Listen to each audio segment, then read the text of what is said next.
Dana Gould Hour. Jungle worms and swamp rats run around your feet. Well, why do I always get hooked up with these spook details? Monsters, graves, bodies. Oh, all right.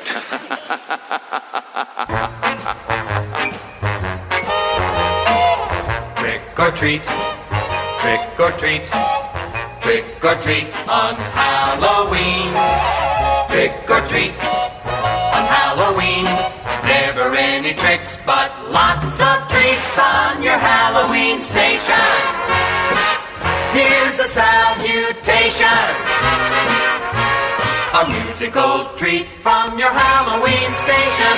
Happy Halloween!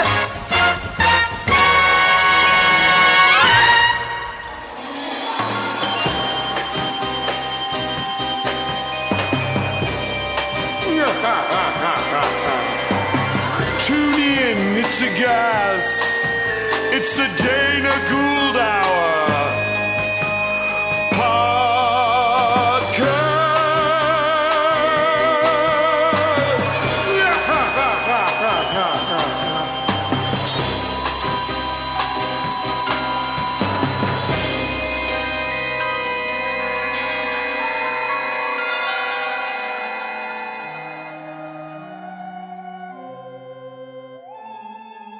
Trick or treat! It's that time of year, everybody, and everyone is getting into the Halloween spirit. Everybody's in a mask, and the world itself is dressed up as its favorite scene from Contagion. But we will proceed undaunted. Today's episode is brought to you by MyBookie. Winning seasons return at MyBookie, and winning season means Survivor, Super Contests, and Squares. Invest in your intuition. Use the promo code DANA and double your first deposit. New players get up to $1,000 in free play, and that's at mybookie.com. We have an excellent episode in store for you, as well we should. It's Halloween. Rob Zabrecky is here. Now, you may know Rob from his previous role as the lead singer for Possum Dixon, but he has since gone on to create Zabrecky, a magician of note and renown. Among his many skills and duties was running the famed Houdini seance at the Magic Castle here in Los Angeles. And he is here to discuss not only Houdini, but Houdini's wife's attempts to contact him from beyond the grave, and how that went, and how it came to involve the original Disney Imagineers. You heard that right. We also have, get ready for a name butchering, Laurent Bouzerau. Laurent has directed, among other things, the excellent Natalie Wood documentary What Remains Behind, currently on Netflix, as well as the amazing Richard Zanuck doc, Don't Say No Until I Finish, which I have referred to on this podcast. He has just finished work on archiving and curating the Alfred Hitchcock Classics Collection. Say that a couple times fast.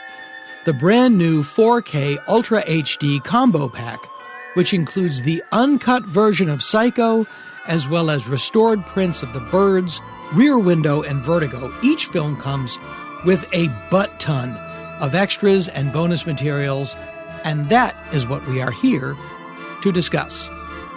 What's up with little old me?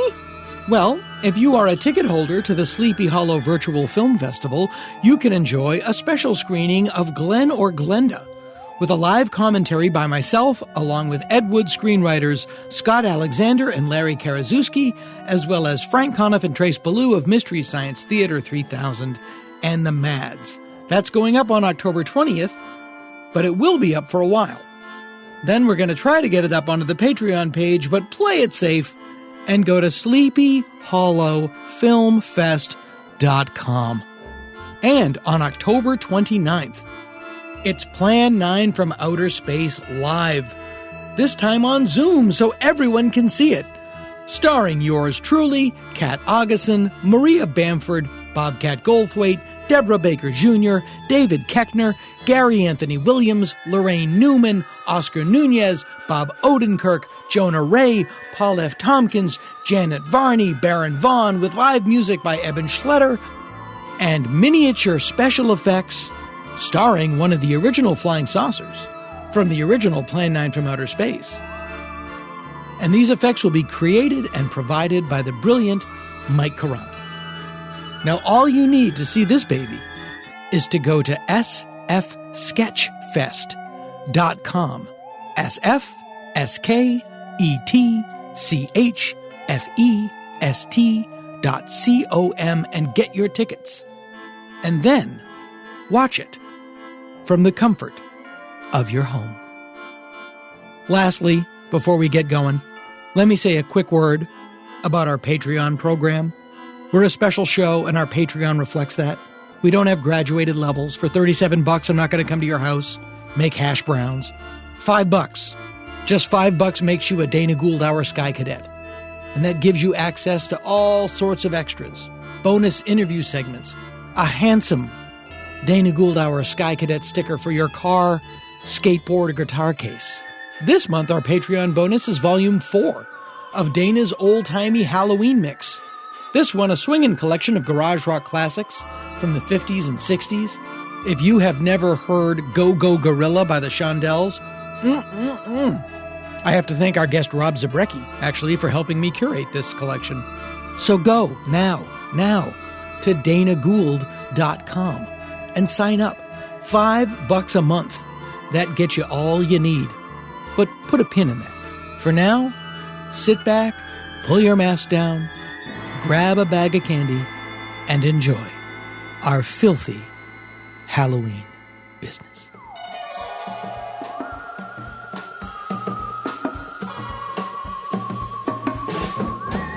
It's Halloween, and I immediately thought of our first guest, not only because he's thematically consistent with the idea behind the show, but he's one of my close friends, and I will seize on any opportunity to talk to him. Please welcome a rock star and a magician. No, not the Oak Ridge Boys. Please welcome Rob Zabrecky. And this is the sound of my voice, Dana. You were not in the Oak Ridge Boys, is that correct? Not that I can remember, but there was a couple years that were a little cloudy. So it's possible I sat in or moved amps. My guess is no one wants anything to do with any Oak Ridge girl. That's my guess. That's a pretty good guess.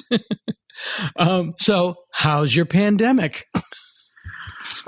It's very similar to yours. Just learning to live in a confined space and trying to stay creative and, also limber. One of the things I've been lucky enough to do is a yoga class every Sunday. One of my good friends is a yoga instructor. And she is it like a Zoom class? It is. It is a Zoom class. And last week there were 20 participants, 20 students, I guess you'd say. And some are couples, sharing a space, but they come in from all over the world. There's people from, the UK and certainly East Coast and other countries as well. So it's kind of in some ways, it's the hour I look forward to most all week because I get some physical, exercise, and then B, I get to see friends that, I normally wouldn't probably see anyway. So that's kind of great. Yeah. I did a thing for, the Sleepy Hollow Film Festival, which is, it's all virtual this year. And, me and Frank Conniff and Trace Ballou from Mystery Science Theater and Scott Alexander and Larry Karaszewski, who wrote Ed Wood and Dolomite and everything. We watched and did a commentary on Glen or Glenda. And, amazing. And we did about 10 minutes of commentary, and then we were just like, so how are you? Like, it was just so great to see people because they're all friends. They're all personal friends. I was like, remember when we went to a restaurant? Do you remember that? I know. We were watching a movie and it was some dumb romantic comedy. Oh no, it wasn't. It was a really smart romantic comedy. We were flipping the channels and Bridesmaids was on, and it was the scene in the airplane, and we were like, look at that. It was like seeing people in a stagecoach. It's like, remember traveling like that? You could just go anywhere. It was so insane. It's like we've lost all sense of time, and it seems like it was 100 years ago, but yet, a year ago we would be on. I was on a plane a year ago. Yeah, well, it's not only that. It's not only. It's great how human beings can adapt. In addition to the pandemic, if you're an aware person, if you're involved in the world and you have empathy for people, and you also have a news source, it's a terribly punishing time to be alive. As someone said, the president of the United States doesn't govern the country; he harasses it. And it's like we're all kids in a house where dad is a violent drunk, and we're all just trying to find ways to get to the end of the day. And what'll be interesting is when this year is all over, or this period of time is all over, when we have a more human person at the head of our government and we're able to resume our lives again because of some sort of vaccine or some such, we're all going to have tremendous PTSD. And I really want to know how it manifests itself. 50% of the country is going to become a stripper. It's like, it's going to be like, yep. There's going to be just so much damage and walking wounded and people with eating disorders. For sure. I mean, I guess the best thing we can hope, though, is that Dad does pack up his suitcase and gets kicked out of the house on November 3rd. It's leaning that way, but yeah. I mean, yes, it is leaning that way, but let's just hope that that's a firm reality, because I won't believe that Dracula's dead till I see his skull dissolve. There you go. That's my, well said. Yeah, that's my theory. But people do find ways to adapt. I'll give you 2 examples, and then it goes we'll get right into your project. I love, as you do, I love Halloween's my Christmas. And the great thing about living in Los Angeles is there are so many Halloween related events. And one of my favorites was the Griffith Park Haunted Hayride, which of course they can't do because of COVID-19, but they redesigned it for cars. And you have to drive down to San Dimas, God's country. And they built this thing in the parking lot of Raging Waters, where it's a drive-through maze, and then they have like a miniature drive-in movie experience with people running around. And it was great. And everybody had a great time, and we had a blast. And I just felt so good about we figured out a way. We figured out a way to do this, and everybody was great. It's like, wow.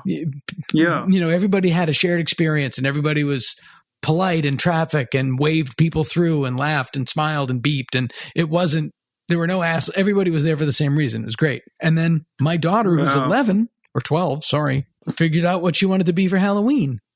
And we went to the costume store. We went to Halloween Town, and we're making her costume because they don't make her the costume that she wants. What does she want to be? Mr. Krabs from SpongeBob. Mr. Crab. Oh, right. Yeah. Yeah, and then her cousin, her best friend, is going to be... let me guess. May I guess? Please. I'm going to go with Patrick. Yes. Oddly, neither one of them SpongeBob. And what's so funny is Clancy Brown, the voice of Mr. Crab, is our backyard neighbor. And I said, "Oh, you're being, that's Clancy. He's the voice of that." She's like, "Oh, yeah." Well, yeah, I guess he's your neighbor. You don't really care. Not jumping the fence for an autograph. No, they can't. He's our neighbor. We see him all the time. He's a great guy. Yeah. He's got 2 German Shepherds. That's funny. Yeah, but they're just like, whatever. But, I don't know if they're going to go trick-or-treating or not, but they're going to dress up. And we're going to do something. It's wow. We have to do something. I've decorated the house. We got pumpkins. I'm not gonna give in. Well, let me know what you do, because I'm curious to see how people are going to navigate this Halloween. I'm usually working. Past 20 years I've been doing one thing or the other during the week of Halloween, and yeah, it's your busy. It's both of our busy time. And this year I can't imagine. I imagine it'll just be like any other night, unless I can find something like go to San Dimas or something cool like that. But so far, it was great. It was great. I know Tommy's not a fan of them, but they can't touch you. Yes, that's the thing. Some of those haunted hayrides were absolutely some of the most horrifying moments I've ever had. They were so great. Oh man. And so well done. I just would look forward to going. And among the hardest times I've ever laughed in my life was in the hay, when you did the hayride, we're in the wagon, and I was with a bunch of people I knew, and Arden Marine, the very funny actress, comedian. And they had acrobats in bird outfits on these bendy poles, like from the last Mad Max movie. And they would dip down out of the trees over your wagon and dip back up. And it was great. But what was funny is Arden just kept screaming, "I hate my body." So that's great. But in addition to people who perform for a living have also had to find a way to adapt. And I have not warmed up to Zoom comedy shows yet, because to me, stand-up is so much a conversation, the best kind of conversation, the kind in which only I talk. But it's, the waiting for the laugh that kind of doesn't come. It throws me. But there are really, there's a lot of stuff that I am doing that I find really interesting. Like we're doing Plan 9 live on Zoom, and we're finding ways to make that interesting. Performing is such an ephemeral experience for the performer and the audience, and that's why we do it, because for that very reason of being in the moment and feeling the breath and the smells and the whole that whole experience. And I've yet to have an online experience. Especially Zoom is probably more challenging than other platforms that people have been using, but I just have yet to respond well to people waving their fingers or wiggling their fingers to respond to either a laugh or some kind of an applause cue, and everything about it feels wrong. But Two-Headed Dreams, which is the show that you did, that I also did, that was the most satisfying experience I'd had, because Thank you. Well, it was totally presentational. So it wasn't hinged on anything coming back from the audience. It also wasn't Zoom. It was a different platform. It was called Maestro. Was the platform that they used. So it had a different look. There wasn't a kind of you didn't. There was no gallery view of your audience members. There was a comment bar on the side that it all looked a little more stylish. And describe for our podcast audience what Two-Headed Dreams is and when they can see the next one. Oh yeah, well, Two-Headed Dreams was a conceived virtual magic show in which I hosted say 90 minutes of kind of the Zabrecky world, and for those of you that don't know, it's its own place, like Pee Wee Herman's house is, like Pee Wee's Playhouse is a place, or like Elvira's house is a place, or Mr. Rogers' house is a place. Zabrecky's world's got its own. It's got its own set of rules, and there's an Addams family. There's a great sort of Addams Family tone and aesthetic to your to Zabrecky's magic world, which it's not Doug Henning. Well, thanks. Yes, hopefully it's its own thing. I don't even know what it is. It's a combination of so many things that it's dark and it's wry and it's funny. Okay, yeah, I'll take that. Great.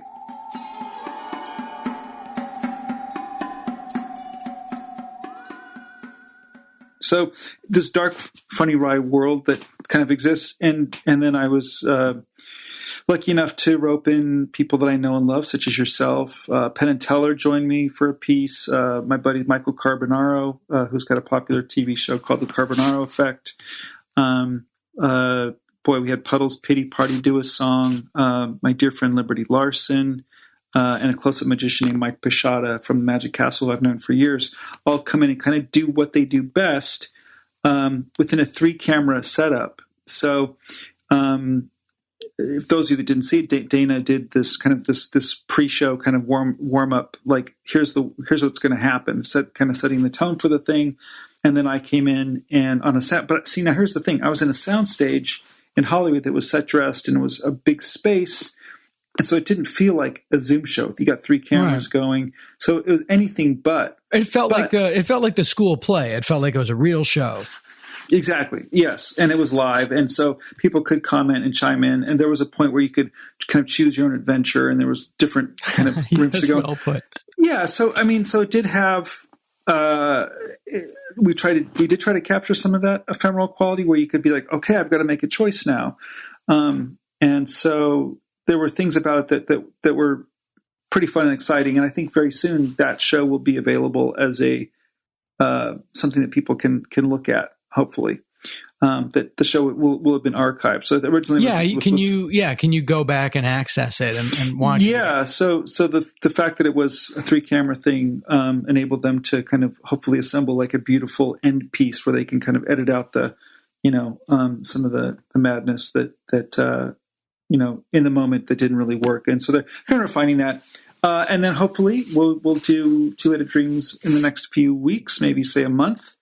And try to just do it a little bit better. But again, a kind of Zabrecky and Friends type of show, virtual thing, pretty low ticket price. It's great. $25 or something. It's so great because it's also like it's the theme that I love, and it's like what I got to do was the comedy version of Rod Serling hosting the Night Gallery.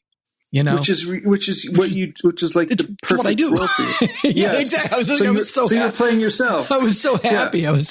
I was so happy, and I was in a sling. I was still in a sling from my surgery, so I couldn't move around as much as I wanted to.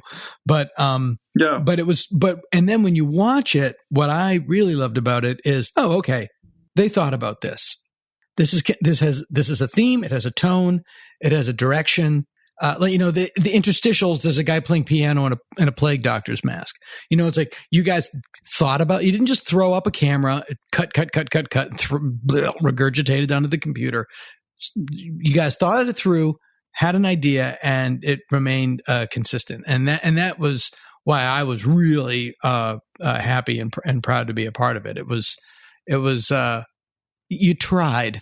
Well, thank you. I mean, as you know, consistency is a key ingredient or element in any artistic endeavor, and when you're thinking about most Zoom shows you see, it's, for example, right now, people can hear us, they can't see us, but my background and what sits in back of me and what I'm wearing is much different than your background and what you're wearing at the moment. So Zoom shows were sort of, for people who don't know, my house looks like the Madonna Inn on the way up to San Francisco. It really does, yes. And you've got a Liberace thing going on with your attire, which is super cool. As I call him Lee. Oh God.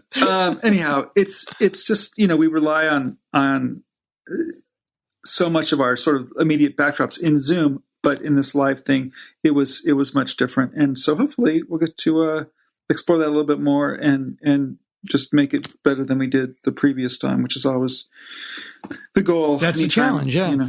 Yeah. Do you think when the world restarts, this stuff will carry on? Like, I don't think we go back, let's say February 2020, we were at 5, and then COVID happens and now we've gone to 8. I don't know if we go all the way back to 5. I think we go to 6. I think there's a lot of meetings that are going to stay on Zoom, I think. Yeah, I totally agree. As much as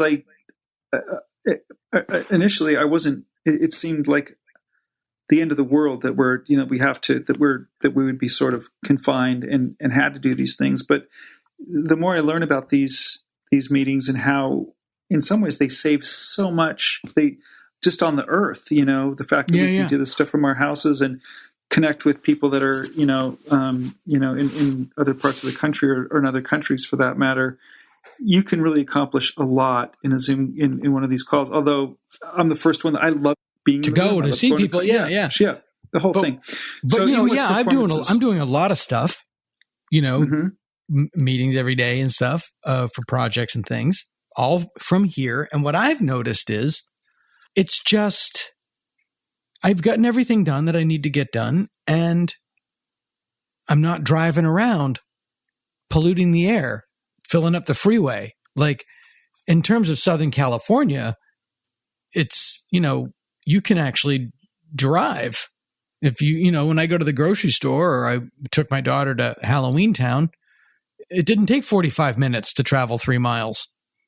And I think that a lot of people are going to be, or even that work might be like, you come in 2 days, you Zoom 3 days. And that might be one way that we sort of give our infrastructure a break. I'm all for it, really. I mean, is again, as much as I like being out in the world, if I can accomplish something, it would have been great to come to your place and have a cup of coffee in person and check out some of your killer collectibles. And there's museum, the museum, or the garage, I think, Ford Panty Drop. That's right. This is an original Plan 9 from Outer Space Saucer. But here we are. And so, part of that is acceptance and just being open-minded to the way forward. Yeah. And it'll be interesting. I don't, some stuff is pretty good. The production company that I'm working with is way down in Santa Monica for one of these projects. I love not having to drive home for 2 fucking hours to get home because I left at 6:30 or 7. Same. Even for me, certain auditions I've been doing, TV and film stuff, even commercial stuff occasionally. I've got a pretty solid setup in my garage and can make a nice looking tape if needed. Right. The challenge, of course, is finding, not being in the room and again, having that kind of, there's things that you can't really accomplish by that. But if you get yourself a decent reader, you can make a nice looking little tape. And there's, absolutely. Yeah. Now you mentioned one of the people that was in Two-Headed Dreams is your friend Liberty Larson. And for those of you who don't know Liberty Larson, she comes from the Larson family, which is well placed in Los Angeles lore. And her family, unless I'm mistaken, founded the Magic Castle. Would I be correct? Right. You would. You certainly would. And they also now run a thing called Brookledge. And you work at the Magic Castle, which is where you would be working all this Halloween week, I'm assuming, if the world was in session. I attended one of the last Houdini seances at the Magic Castle before the Houdini seance renovation. And you wrote a really interesting article about the Houdini seance that I looked at. Called The Room with Thread in Its Walls by yourself and a guy named Jim Steinmeier. So give people, here's the thing. Seances aren't real. or any professional seance is not real. But there was a time when they were sold as real. The Houdini seance at the Magic Castle is a form of a Disney ride. A very specific Disney ride. Would I be correct in that?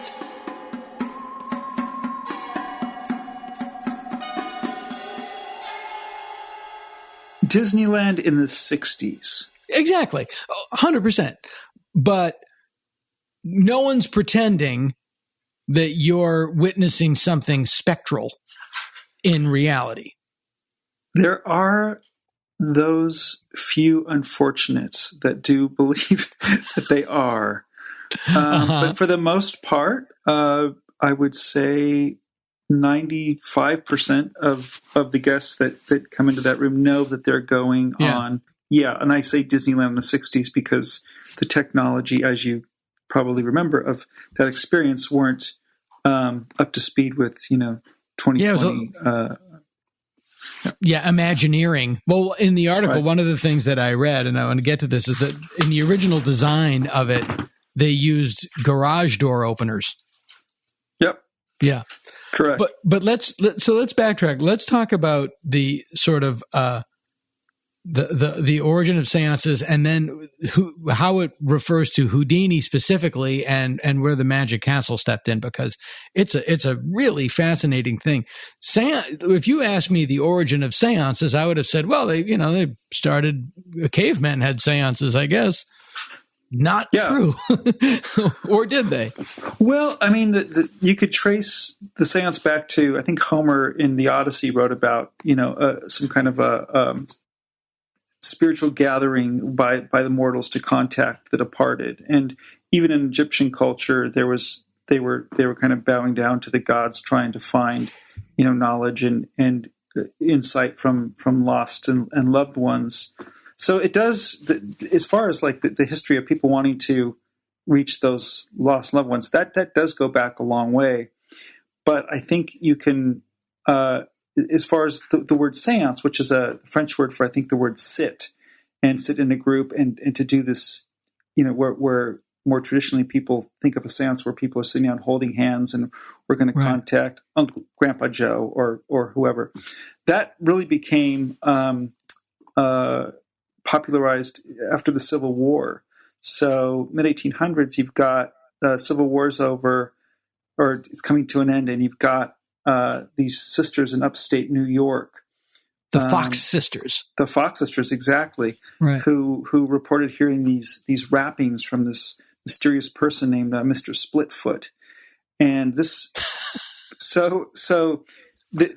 they were. Wait, did they know his name? Was it like, hi, Ted Splitfoot here? by way of spelling out words and rapping and things like that, they were able to determine. It's so it's very Slender Man-y. Yeah, it's or as I call him, Jared Kushner.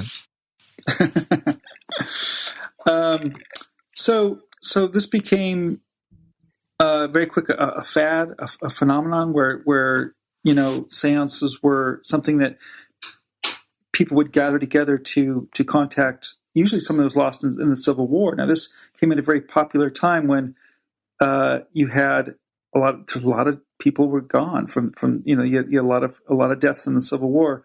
So I was just thinking convenient. It was an interesting. It was just a reaction to an unnatural event, which was a giant chunk of the population being murdered. Right. Meanwhile, people are going, oh, all you need to do is get together a group of people. One person is the quote medium, and we can contact your lost husband or brother or sister, whoever was lost in the war.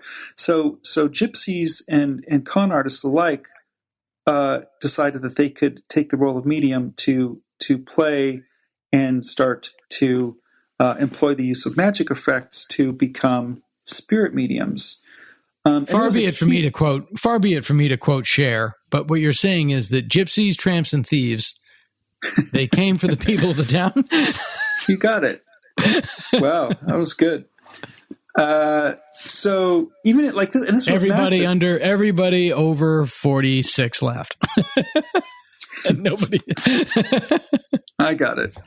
But even in the White House, these things like this was like people for the most part believed in this in the mid 1800s. So you had guys, and this was the birth of what they would call the spiritualism movement in America. Exactly. So Mary Todd Lincoln, for example, had a seances, plural, in the White House to contact her lost son Willie, who passed of typhoid fever, probably from drinking poisonous water that came through the White House. And it was their beloved son. So they actually sat down, Lincoln as well, to people believed it. It was this sort of like, there was no reason at that point for people not to believe until they started, people started using common sense and going, oh, these are gypsies and con artists sort of presenting these fake seances and calling themselves seers and soothsayers when in fact they were con artists. So the whistle was blown and it kind of died, and it all kind of went away. How long did it? That had about a good 10-year run. The first one was about a 10-year run. And then in the 1920s, again, what happens? We got the end of World War I, 1914, 1918, right? So World War I's finished in 18. And 1920, boom, seances become again, another because in fad, addition to World War craze. I, you have Spanish flu. Right. So people are Dropping like flies. They're dropping like flies. This time around, we've got a hero to the steps in this picture, who was a magician, of course. Many will know his name, Harry Houdini.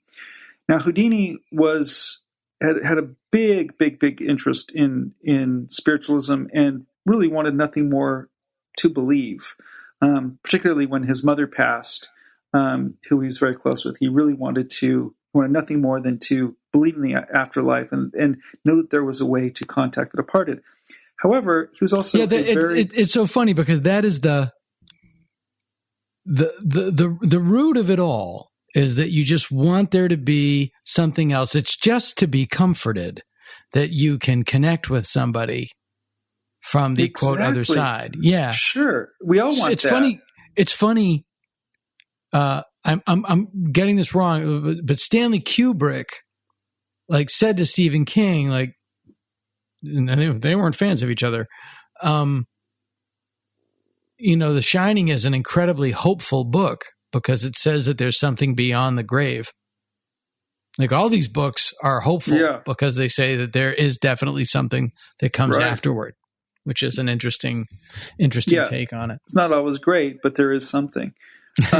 So Houdini was all about kind of wanting to find this truth, and but was smart enough to realize that these, and I say quote, mediums were using magic tricks to fool and con people, good people who were actually mourning their closest relatives and loved ones, and he was going, "Hey, these people are crooks. You can't do this." Scientific American organization. It's so funny because when people think Houdini seance, they think of, well, he must have been one of the big proponents of Santa, but he was like the Amazing Randy. He was debunking them. He was the great debunker. He would go in and sometimes dressed like an older woman, or he would go into these things incognito because he was so massively famous. People would kind of know, that his face was very recognizable. Oh, okay. I didn't realize. But he would often go in. Because Ed Wood would also go and dress as an older woman. Yes, he would. Yeah. So anyway, there was Houdini kind of blowing the walls down of these seance rooms and doing a great job at it. And it was amazing. So when Houdini died in 1926, he had a pact with his wife Bessie, and the pact was, because he died pretty unexpectedly and very fast. But prior to that, they had this peritonitis, right? Yeah, he was slugged in the stomach after performing in Canada on October 30th, and was rushed to hospital in Detroit on Halloween. And I'm telling you this date because for years prior to his death, he'd always predicted he was going to die on Halloween. Oh, that's interesting. And am I wrong? He got that right. Am I wrong in thinking he famously would tell people, come and punch me in the stomach, because he had such strong abdominal muscles? But somebody, from what I understand, I could be completely wrong, a guy didn't warn him, and he just punched him in the stomach. Exactly. He didn't have time to tense up his muscles, and he burst his appendix. Correct. The backstory on that was he was on tour. He's 52 at this point. He was famous since 1900. So he's been famous for 25 years. He's the Madonna. I don't know. Right. Pick your popular cultural icon, but he's well into his fame. He's doing a tour, and after the show, he gets into a robe and he's doing a interview with a college student for a newspaper. And the college student brought along a buddy who said, "Hey, I heard you can take a blow to the stomach at any time." Houdini answered, "Yeah, I can," without knowing, may I, can I, I'm going to, and literally just hauled off and threw a blow to his stomach. And Houdini went down for a second, but you got to remember, this guy was holding his breath for periods of time in a water torture cell each night. He was doing all kinds of escapes and very physical feats. He was always hurting himself. So he could this is a guy that could handle, a torn rotator cuff or a sprained wrist or whatever. Right. This is a guy who was living with, probably a lot of pain. And so endured it that night. The next morning he woke up and he's like, I'm not doing well. And actually it was very rare for him to say, I need to go to a doctor. Meanwhile, the reason he needed to go is because he was bleeding to death inside. He was like massive hemorrhaging inside. So they got him down to hospital in Detroit, and he died on Halloween, which is weird because for a guy who wanted to believe in trippy and things like the afterlife, to predict his own death it's just a weird. Yeah, it is. Call it a coincidence, or I don't know. You got to give it to him. You got to give it to him. There's something, right? Yeah, I mean, it's a 1 in 365, right? So it's like it's a weird. The odds are very unlikely that was going to happen.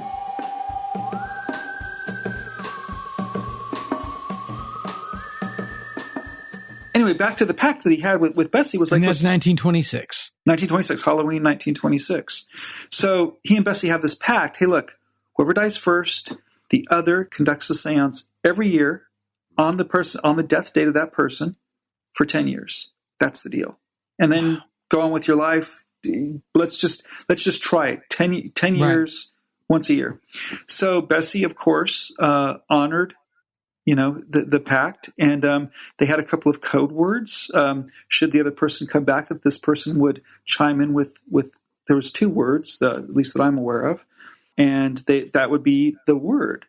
And boy, for 10 years, Bessie tried, and the 10th and final seance took place on the roof of the Knickerbocker Hotel in Hollywood. So, in other words, for the first 9 years, nothing happened. There was just a wash each year. But the 10th one was going to be the last one. It was a biggie. Bessie was responsible for keeping his name in the paper. She was definitely it was a big deal. It was recorded. It's Halloween 1936. Roof of the Knickerbocker Hotel. Press is going crazy for it. It's being broadcast nationally. Wow, so it's a big deal. Yep. You got bleacher seating. 300 people. The mayor of Hollywood's there. You mentioned we talked a little bit about Liberty Larson earlier, one of my dear friends and performing friends, who's the great-granddaughter of the founders of Magic Castle and the Academy of Magical Arts. Well, her great-grandfather was at this seance, William Larson Sr. This guy had a front row seat, was watching this all take place. So it was a very public, very strange seance. And the guy that conducted it was this guy, Dr. Edward Saint, who was Bessie's. Well, some say they were engaged. He was kind of. They might have been possibly. It's possible they were even married. But he was also the spirit medium. Little backstory: also a carnival worker. So a fine tradition. They called him Dr. Edward Saint. Whether he was a real doctor, we don't really know. But so let's just say probably another con artist from show business. And he conducted this. A huckster. A huckster. Big time. Right. So for an hour he tries and nothing happens. And people are getting up to leave and they're walking back into the Knickerbocker Hotel. And then out of the blue, and we have a clear October sky. Halloween in 1936 was a warm October, kind of like we're having now. But for some reason that night, a thundercloud, by people that were there, this is on record. This thundercloud from a distance comes in and hovers over the roof of the Knickerbocker and showers for a minute. So again, weird thing. I'm a skeptic. Yeah. I'm not a believer. But you explain that. There's certain things I find are trippy and unusual, and I like to kind of cock my head and wonder a little bit myself. Yeah, it's fun. Well, I hope it's true. It's like I don't want to debunk that. I want it to be something. If I was going to debunk it, I would start by hitching up my pants, sniffing, and then going, actually. And then I'd be off and running. Yeah, exactly. So yeah, I mean, look, I wouldn't be interested in all this stuff if there wasn't some small. And the Knickerbocker's still there. Knickerbocker's still there. Yeah, still there. And looks. It's down by MacArthur Park, isn't it? No, the Knickerbocker is about 4 blocks from the Magic Castle. You're thinking of the Park Plaza Hotel, I think. Okay. Which is by MacArthur Park, but the Knickerbocker. So it's closer to the Roosevelt. Correct. It's the Knickerbocker is one of the few hotels that if you're driving on the 101 freeway south, you would see the big neon sign on the roof, Knickerbocker Hotel. It's right there. It's literally walking near Hollywood and Vine. Right. So that's the 10th and final Houdini seance. Bessie goes on and says, 10 years is long enough to wait for any man. I'm moving on. And went on to live for another, dozen or so years. So that was with the same dude, with the guy that ran the with seance? Dr. Edward Saint. Yeah, they stayed very close. And to their credit, they went on to preserve Houdini's name and keep him in the papers, and really made it their kind of crusade in life to keep his name alive. So much that when in the 1980s, when Madonna entered the spotlight, she said, I want to have a career like Harry Houdini, because all these years after he died and he was gone physically from the world, people would still know the name Houdini. They didn't know what he did necessarily, sure, but they knew that he was someone special in his sort of chosen. Oh yeah, field. Definitely. It was like Sammy, Madonna, Houdini. Right, exactly. Like, yeah. So there you go. I mean, so she did. So I think Bessie was very successful in preserving his name and keeping it alive in pop culture. It's amazing. It's amazing. And there are, what's interesting is the more things change, the more they stay the same. There are legion of people that will purportedly perform a seance and put you in touch with somebody from the great beyond, that'll do it with a straight face, and convince you that it's real. One of my favorite 40s noirs based on a great book is Nightmare Alley, which is all about that scam that ran in the 30s and 40s. Yep. Beautiful. One of my favorite movies, for sure. Yeah. Hill Geek. Yeah. It is fascinating. My mom was really into that stuff. Yeah. So was she a believer? Yeah, for sure. Right. Well, we used to have seances. We had a duplex, and my aunt lived in the duplex next door. So we would have we'd have the other kids in our neighborhood over for a seance in what we would call the back hall, the back room. And then one of us would go into my aunt's house and would be on the other side of the wall, and we'd bang a bucket against the wall because it sounded like a heartbeat. Yeah, right. So we had a lot of good fun doing that, but we didn't take money from anybody, which means it was legal. Right. I mean, that's the thing, is there's still people today that are out there, and there's a massive audience for these crooks, and I find it horrifying, and that's not why I'm fascinated by it at all. I find that any kind of sad and depressing. Yeah. But then there's the entertainment version of it, which is great. Which is Liberty's grandfather is at this seance in 1936. Her great grandfather. Yes, her great grandfather, who founded the Magic Castle. Well, his son. So William Larson Sr. Wouldn't it be weird if a guy named William Larson had a son and named him William Larson Sr. just to screw people up? That would be pretty good. A lifetime of explaining. Well, his son. Hi, I'm Bill. Hi, I'm Bill, and here's my baby, Bill Sr. We call him Gladys, though.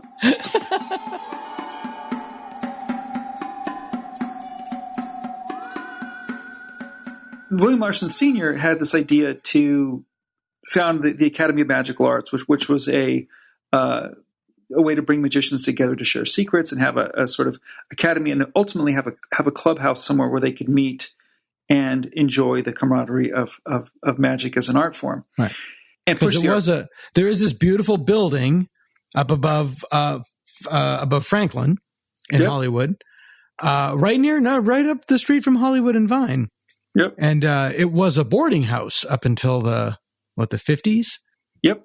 Exactly. Can you imagine living there? Well, it wasn't a board. It was of course it was a mansion. It started off it was built as a French chateau inspired mansion right there in Franklin, and a guy named Roland B. Lane had it built in 1908. Sure. And he owned half the banks. Well, sure, Roland Lane. Roland Lane. Well, hey, he was a real player pre-Hollywood, meaning it was when Hollywood was known for banks and orange groves. Right. That was the primary source of commerce at that time. Right. So you have this guy who kind of owns, a chunk of Hollywood, and he passes on, and then it does become a boarding house. Some say it was a brothel, even like this. There's even rumors of that. And then 1959 comes around. It's a dilapidated boarding house, and these two brothers who are writing for a show called Truth or Consequences, right? Hollywood and Highland. They're looking down on this dilapidated house, and they go, "Hey, maybe that's the place where Dad wanted us to have the Magic Club." This is a true story. It sounds unbelievable, but they went on a hunch. They went and knocked on the door, and they said, "Hey, we wanted to know if there's any way we could take over the lease on this place and or maybe buy it. I don't know. Make some deal and turn this into this Academy of Magical Arts, a place for magicians to come and it'd be a private club for magicians and their guests." And the owner of the property, I think they were probably fed up with running this, dilapidated boarding house. Said, "Yeah, why not?" So on a handshake deal, rented, and to this day continues to rent the Magic Castle to the Academy of Magical Arts.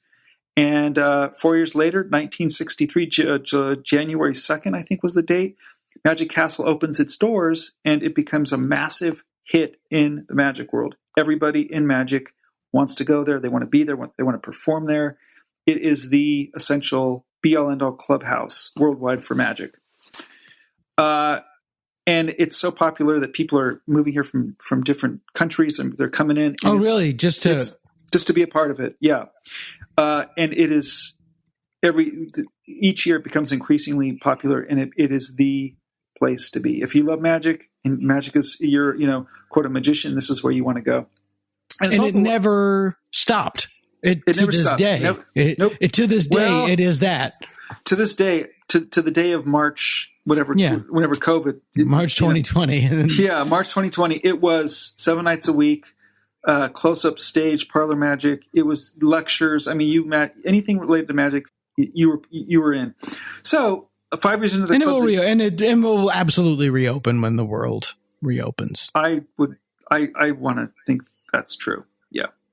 5 years into the club's existence, Houdini Seance Room opens because when the club opened, there just a small portion of the house was used as the Magic Castle, and it's a 30,000 square feet on the inside. So it's massive structure, and they've expanded and blown some of the walls out. And if you've never been there, what I would describe, it's basically the Haunted Mansion from Disney World, but you can walk around and there are shows and bars and there's food. Correct. But it looks like that. And it's the thing that blew me away, which I didn't realize, I grew up as a kid in Massachusetts watching The Tonight Show, and behind Johnny Carson was a painting of the valley. He would sit at his desk and there was a painting behind him of the street grid of the valley. And I would always think, like in high school, watching it, like, oh, that's where I want to live. That's where I want to live. And that painting is behind the bar at the Magic Castle. And I was looking at it like, that's the actual painting. And like that piece of fabric or whatever it is, that captured my imagination as a teenager. And it's right there. That's the thing that just. And Johnny Carson was a big supporter of the Magic Castle. He was an amateur magician. Yeah, apparently he was really good. He would have magicians from the Magic Castle come hang out at his place on weekends when he wasn't filming the show, and they would jam. He loved coin tricks and card tricks. He was a close-up guy.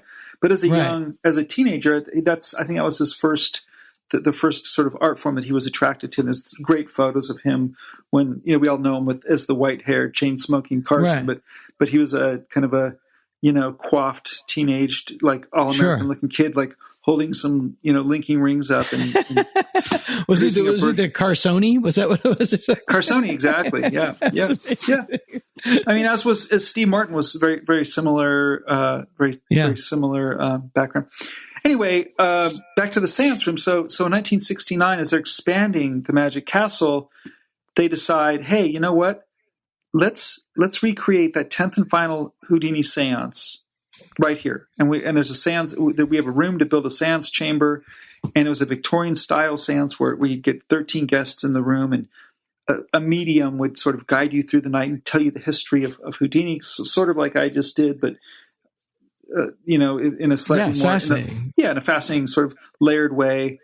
And then we bring the lights down and we actually try to summon the spirit of Houdini. And throughout a 45-minute performance, you would kind of get to experience, a shaking tambourine in the dark, or a trumpet that's blown, or voices that come from disembodied table moves, tables that move, and garage door openers and things like we've sort of talked about a little bit. So it was a very, like, as we've said, Disneyland in the 60s version of what a spooky seance might have been like. Now that brings to mind another element of a very commercialized element of spiritualism, the Ouija board, which I did not know until only recently. Is that name is owned by Parker Brothers. So if you want to make your own Ouija board, you can't call it a Ouija board. It has to be a spirit board. Spirit board, yes, yeah. That's exactly right. Yep. But there's some great looking spirit boards, but I even like. I mean, I've been at a Parker Brothers spirit board on occasions with people that believe, and really strange. There's been some pretty interesting outcomes from being there. This is giving me enough. Go ahead. I'm sorry. I always, as a skeptic and a non-believer, I always say to my audiences, and if you believe, you will receive. And that's the truth of it. It's like Johnny Cochran also said that, I believe. But it's like I don't get scared of things until I'm in a dark room or a dark alley all by myself on a Friday night. It's like of course, yeah. My mind will play tricks on me, and I'll start seeing and hearing things that aren't necessarily there. So that's I think very true for people that enter the seance room, is that they really want to have an experience, they want to believe, so they do. Yeah, that's 100%. I wanted to take this opportunity to give a free plug. You'll love this too. One of the best things about this podcast and Instagram and things like that is that you get to meet and connect with people that you don't know, and then that share similar interests. And I wanted to give a plug to somebody. A really brilliant artist that I follow on Instagram named Jeff Braun, JEFFBRAWN. If you go to jeffbraun.com, or it might be Jeff Braun Artist, but you can Google it and find it, JEFFBRAWN. He's made a Criswell spirit board. Whoa. Criswell Ouija board, and the spiritual organization of Rachel, Kansas, a Ghost and Mr. Chicken spirit board. God. Yeah, and these are functioning spirit boards with working planchettes. And he's also the king of. He burns the images onto the board, or does like a portrait? Yeah, he designed the board. He designed the board and printed the board, God. And he also, he makes this. I'm wearing a John Candy Dr. Tongue's 3D House of Stewardesses T-shirt, courtesy of Jeff Braun. Yeah, he's amazing. You got to check him out, Jeff Braun. And if for you, or if you're listening to this podcast, I'm not getting any money from this. He's just awesome. And you should check out his story. He has so many great things. And and I love the fact that I live in a time where people make Ghost and Mr. Chicken spirit boards. God damn it. It's going to be framed and hang on the hall of, it's going to be framed and hang on my office wall as soon as I get it. Love it. Yeah.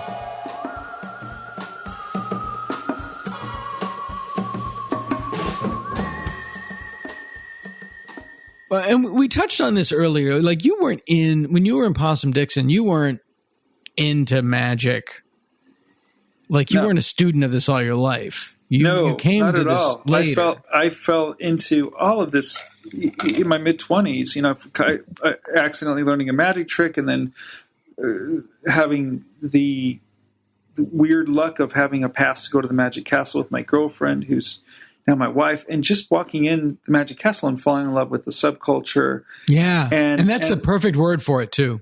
Subculture. Yeah. It's just a culture. Yeah. A culture within a culture within a culture. And it just reminded me, everything that I loved about kind of discovering music as a young kid. It had all those same elements. I didn't know anything, and I wanted to know everything. And a large part of that was the Houdini Seance room, because it's the most mysterious room in the Magic Castle. It's kind of the club within the club. It's not like you can just you don't go to the Magic Castle as a guest and then just wander in the seance room and get treated to a seance. It's let's just call it an added attraction. There's usually a dinner involved around it, and there's a certain protocol. Yeah, because I'd been there a couple times without never being privy to the seance. Right, you wouldn't necessarily know about it until somebody said, "Hey, do you know about the Houdini Seance room?" and all that. So it's really this very special room. And as I became immersed in that milieu of that sort of whole community, Houdini Seance room being part of it and part of Magic's history, I was drawn right to it. It was kind of like, wow, well, what is spiritualism? What is a seance? And really became so fascinated with it that over the years, I attended a handful of the seances and got into certain forms of spooky kinds of magic tricks and spirit magic, as it's known in the magic world. And then 10 years ago, I had the good fortune of filling in for the medium had been doing the seances since, like 1983 or something, done like 3,000 seances. And who was that? Leo Koska is his name. And very interesting backstory with him. He had delivered papers to the Lane Mansion in the 50s. Like his history in Hollywood is insane and really quite cool. And lifelong magician. And so he's been doing these seances. He's done all these seances, but he never had he didn't really have a backup medium, and had to take some time off. And there I was, and I came in and kind of quickly learned the ropes and found my own way to present the Houdini Seance. So for 10 years I've been doing these. I've done hundreds of them, and it's a world. I mean, as you and I've discussed many times, it's a complete rabbit hole. I love it. You never learn it all. There's crazy.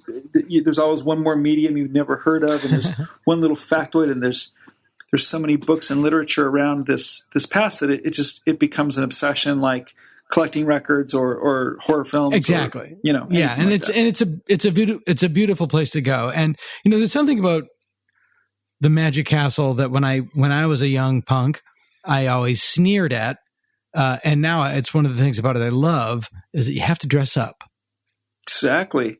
Yeah, the protocol. Coat and tie for men, cocktail attire for ladies. No jeans or sneakers. Yeah, and when I was in my early 20s and I was living here and I was a punky stand-up, it was like this is stupid, right? It's like, but now it's like, no, it's so great. It really is like a time. It is like a time machine, everyone. And I miss that. I like that. And this is, this is just sort of a going down a rabbit hole. But I remember when Reagan was lying in state at the Reagan Library and people were lining up to pay their respects to him. And there were people in like shorts, flip-flops, and Hawaiian shirts just to walk up to it's like, or you see people on the plane, just put some fucking clothes on. I'm not conservative. I'm not a conservative person. I'm a raging liberal, but put on some clothes. It's not going to kill you. Agreed. It's not going to kill you. I think the idea behind that was that you get dressed up and you kind of look your best. You might want to lean towards acting your best. Now, of course, there are exceptions to the rules. But that's true. Right? But that's true. Steve Martin always used to say a thing like he always wanted to dress better than the audience was dressed. Mm-hmm. Because it just set a tone, Yep, and sure. I'm not of that generation, but I don't go on stage in my street clothes, even if they look like street clothes. They're not. Right. They're I wear these. I wear this on stage. I don't wear this on. Yeah, no, I think it's something to make your choice, but as a performer, consider it. Think about, it's something you should have a fully formed thought, based on some opinion about how you want to be perceived. But yeah, at the Magic Castle, it adds the whole decorum is like you go in and everyone's dressed up. They want to have a good time. Everyone's kind of looking, maybe hopefully feeling their best because they've gotten into the trouble.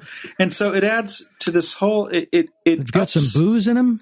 Some booze, some food. I mean, the whole thing is an experience. And I just think it overall elevates the art form. There's people, it's funny, there's magicians who I've known for years and years, and I've always see them at the Magic Castle, and they're always kind of suited up and all that jazz.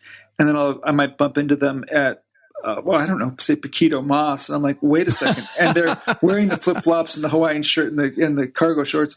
And you're like, oh my God. I don't recognize it. It's almost like something you don't want to see. It's like when you see a porn star at Vaughn's, but you don't recognize them because they're dressed. Exactly. It's like, I know that. I was at Trader Joe's in Studio City, and I was with my wife at the time. I was like, who is that? How do I? Yeah. Ron. Right. Well, you see Ron Jeremy, and you think he's the Wolfman. Although you don't see him anymore. No. And so that must have been a tremendous honor to suddenly find yourself performing the Houdini seance at this legendary place. Oh, and yeah. did you feel like, okay, I made it. I did it.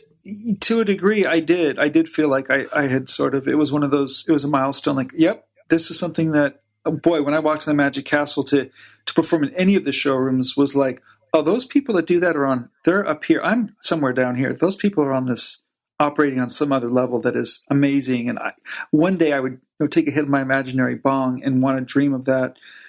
And then slowly did do that. But doing the seances was even a higher honor because so few people had sort of done them, and it's a pretty detailed script, and it's a world. It's something you have to really love to want to learn about and share that knowledge and be a part of. Yeah, and so much that I developed some magic effects to fit the room, and even ended up marketing one of those effects that became very popular among magicians to perform. And so it was really something that I became extremely immersed, and it was an honor the whole time. And it's led to, you'd mentioned you'd read my article, I'd written an article, came out in this month's Genie magazine about the history of the room. So you just like, we'll put a link up to the article on the Patreon page. Please do. Yes. Yeah. So anyway, the point is, it paid off artistically, and it's one of those things that it defines me as, I guess I hate the word artist, but something, whatever version of that, people would go, oh, they think of seances, and they might, sure, by way of the internet, find their way to the Zabrecky character, this kind of character that I perform as when I'm doing it. And that's the last thing that I want to talk about, that I'm so envious of magicians because you have a character that you perform. You're Rob Zabrecky, and then you perform as Zabrecky. And it's an element of you, but it's a completely three-dimensional different persona. And magicians get to do that. I was always, and in the 80s, a lot of comedians did that. Like, people would think that Stephen Wright was performing as a character. He really wasn't. That's really Stephen. Well, but I was always envious, especially like Paul in creating Pee-wee, that Paul Rubens, that you create this three-dimensional character that is your performing life, and you're totally separate of it. Yeah. And I was always so envious of that because comedians, by and large, the whole point is to not be a character. The whole point is to kind of be who you are. Right. If you do the kind of stand-up comedy that I aspire to do.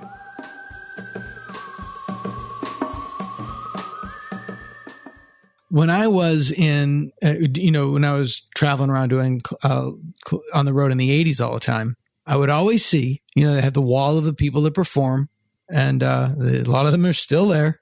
I'm there in many haircuts over the years.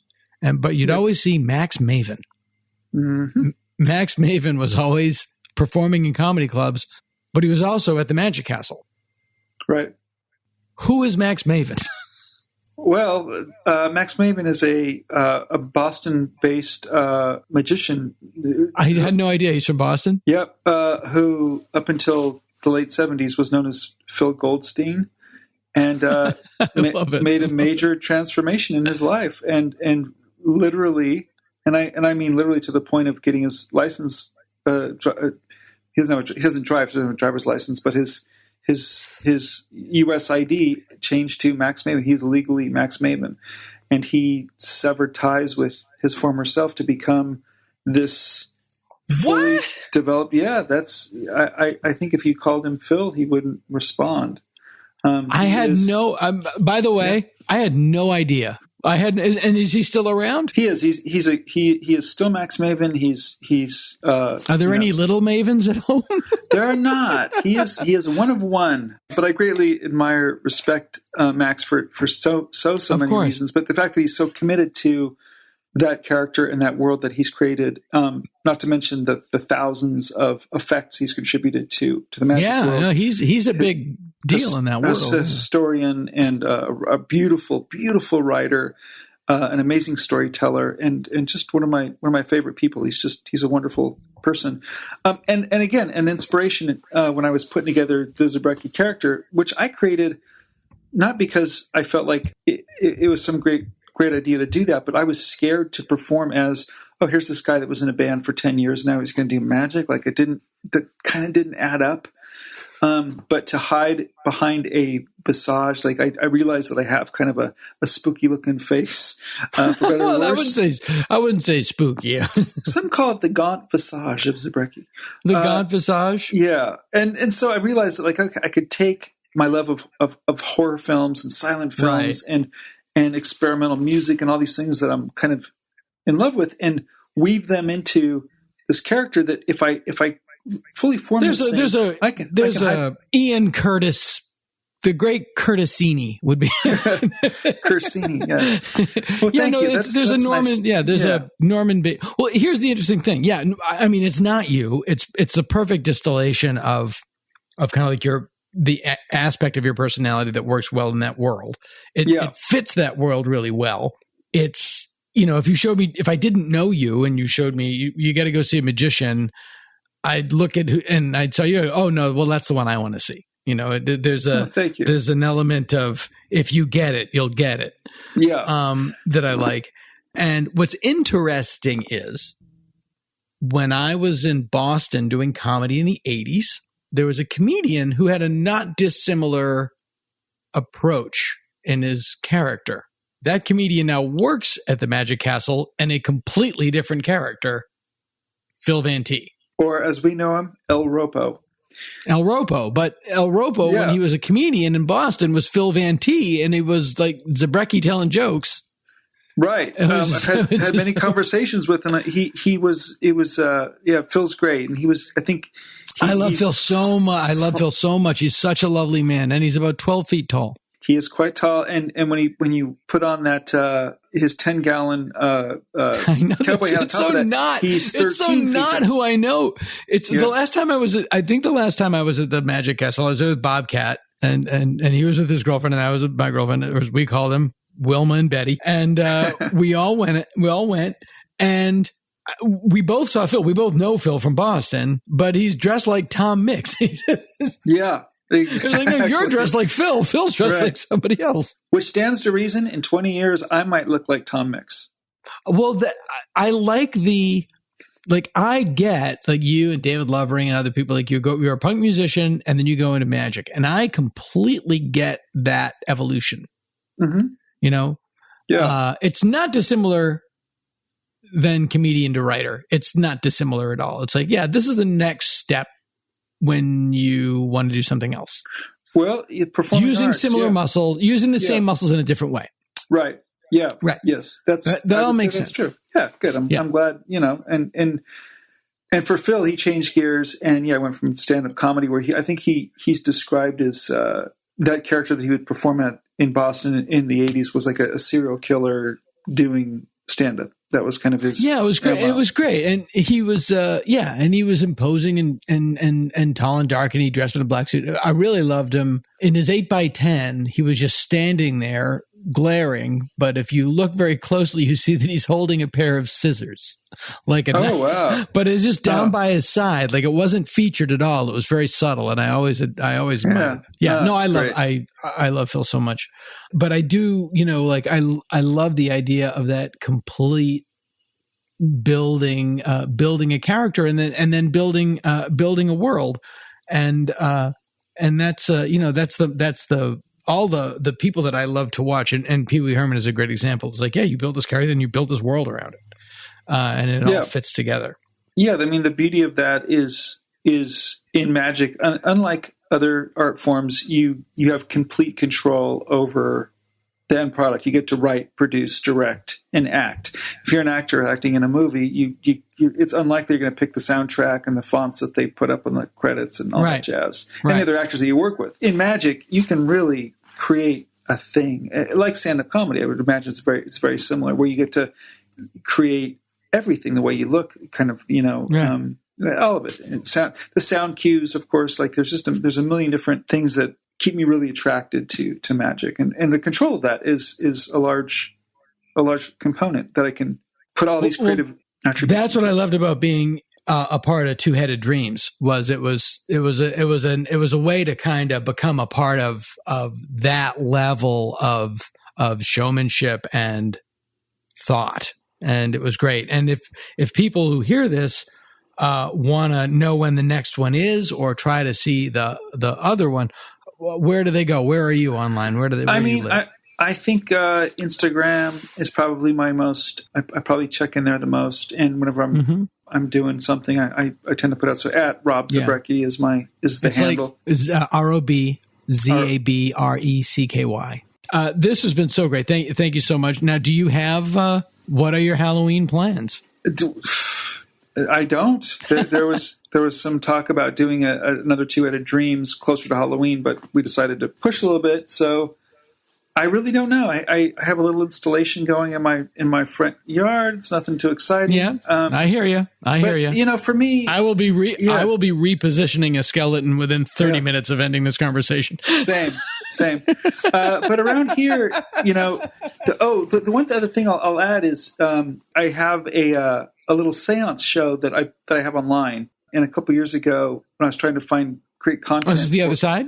Yeah, the other side with Zabrecky. I was trying to create content for the character to live not in the ephemeral world that we've talked about where you're on stage and there's, live audience, but in the world of YouTube and things like that. So I created this show called Other Side with Zabrecky, and there's a YouTube channel dedicated to there's 12 episodes of the show, and the 13th will air on Halloween. And the premise of the show is quite simple. I invite guests to come on, and they get to contact a spirit of their choice. That's the show, and I've had some great guests.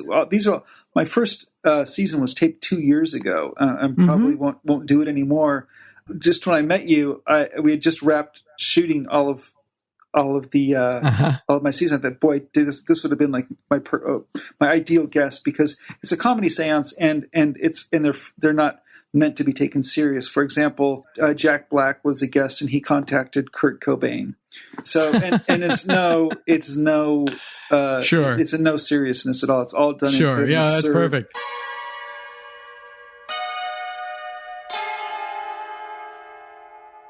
They come from the bowels of hell, a transformed race of walking dead, zombies guided by a master plan for complete domination of the earth.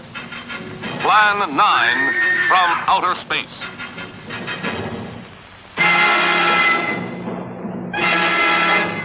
Starring the most nightmarish cast ever, Bela Lugosi, the seductive Vampira, and Thor Johnson as the Walking Dead. Turn off your electro gun! No! No! Stop it, Dennis! I can't get it, it's jammed! Stop it, you fool! Bullets bounce off their bodies. Rockets, missiles, jets cannot stop their death ships. What earthly power can stop this terror? For a glimpse of things to come, see this blast of screen suspense. For it could be happening right now. They're true tales from Weirdsville. Tales from Weirdsville. And they're true.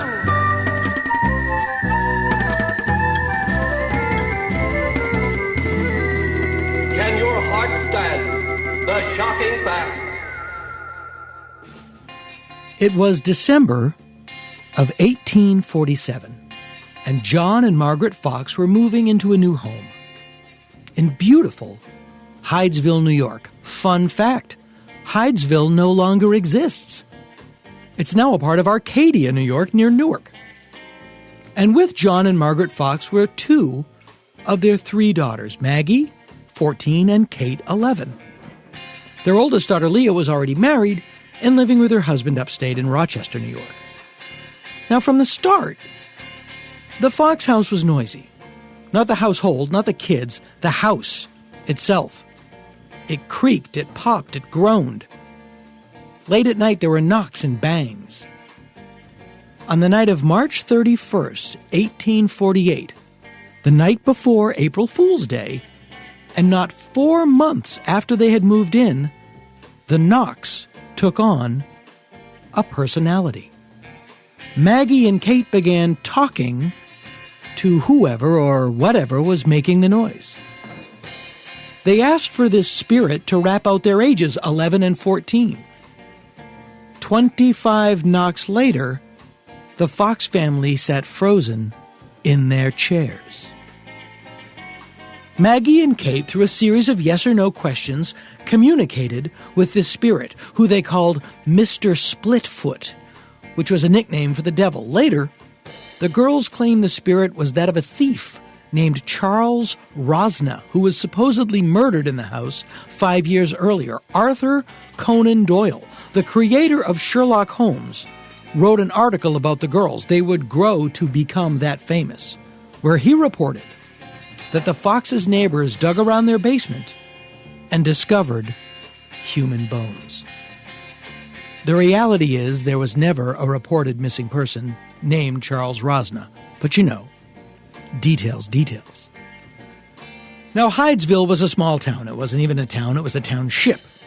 And word soon got out about the haunted house that the Fox family lived in, and their two remarkable little girls who seemed capable of communicating with spirits from beyond the grave. Word finally reached Rochester, New York, where the oldest daughter, Leah, lived. Leah left Rochester and headed to Hydesville. By the time she got there, the family had sold their new home at a loss and moved. Unfortunately for the Foxes, as Maggie and Kate were somewhat famous by now, the crowds followed them to their new home. Leah arrived and was somewhat suspicious. Mr. Splitfoot followed them? How the what? So Leah got an idea, and she separated the girls. She took Kate with her back to Rochester and left Maggie back in Hydesville with her parents. Well, Mr. Splitfoot followed Kate. But a new spirit started talking to Maggie. Now, Leah was no fool. She brought Maggie up to Rochester as well and put her two younger sisters to work. Leah arranged for gatherings in her living room where people would pay money to watch her sisters contact the spirit world. Maggie and Kate refined their communications techniques, developing a more sophisticated system of communicating with the spirit world via knocks that even involved using the alphabet. At first, they were called sittings and spirit circles. They came to be known as seances. Because of this, 1848 became known as the birth of the spiritualist movement in America, and Rochester, New York became known as its center. Now, you have to realize this was 1848. We were living without the benefits of modern science and modern medicine. Life was short and brutal. Everybody knew a lot of dead people. And the Fox sisters provided a small window into the world beyond the grave, a brief text exchange with the great beyond. And business was booming, with people traveling from all over to speak to their dearly departed through the magical, mystical Fox sisters. After a few months, tired of watching her sisters get all the glory, Leah joined the act. Not communicating by a series of knocks, but by putting herself into a trance and letting the spirits talk to her. Soon they hired a manager and booked themselves into the largest theater in Rochester, the Corinthian Hall, performing a lecture on communicating with the spirit world. Now, of course, the Fox sisters, even back then, were suspected of fraud. So their managers hired professional skeptics and debunkers to witness their readings and debunk them, to be skeptical. They tried and failed to find any tricks involved. Now, of course, this was all part of the hype, and the show was a hit. The girls took it on the road and slowly began expanding it. Soon, spirits weren't just knocking, they were lifting tables. They were pulling people's hair. And then, hey, what do you know? Other people started becoming spiritualists too. By 1852, tens of thousands of people claimed to believe in spiritualism. Now remember, it wasn't demonic. Quite the contrary. The bulk of the Fox sisters' early fandom in Rochester was composed of Quakers. Spiritualists merely confirmed the belief that there was a life beyond this one. But still, the skeptics persisted. In 1851, Reverend C. Chauncey Burr, how's that for a name, wrote an article for the New York Tribune about the Fox sisters, in which he revealed their trick. His theory was backed up by a similar investigation by 3 investigators from the University of Buffalo. They had the Fox sisters perform a seance while sitting on a couch with pillows under their feet. There was no communication from beyond the grave in this instance. Why? Because it was believed, correctly, that the raps and knocks and bangs emanating from beyond the infinite were actually emanating from the Fox sisters' shoes. The Fox sisters, for some reason, had the ability to crack their toes the way that other people crack their knuckles. But this didn't really affect the Fox sisters' business, nor the greater spiritualist movement, because people wanted to believe. People want to believe crazy stuff, and they don't let the facts get in their way. Look around. Also, the Civil War happened in 1861, killing an estimated 750,000 Americans over a 4-year period. So again, everybody knew a lot of dead people, and they wanted to talk to them. In 1852, Maggie married Elijah Kane, who was a famous Arctic explorer. Kane was convinced that the seances were fraud. Maggie didn't even tell her secret to her husband. It was, after all, the family business. But Elijah Kane tried to pull her away from the seance business, and he succeeded to a degree.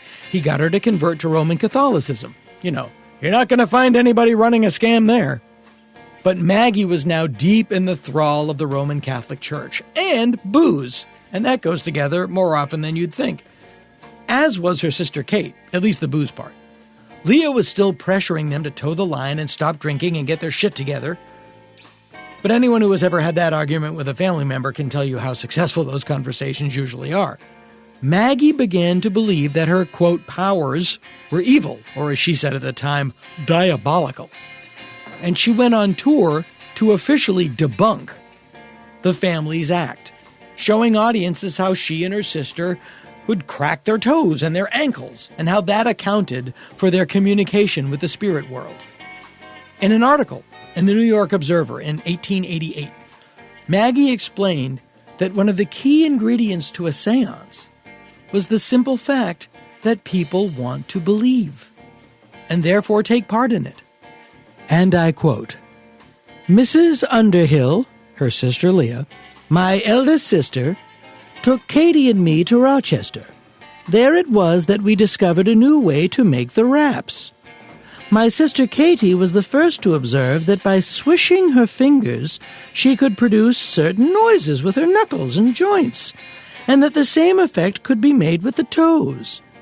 Finding that we could make raps with our feet, first with one foot and then with both, we practiced until we could do this easily, when the room was dark.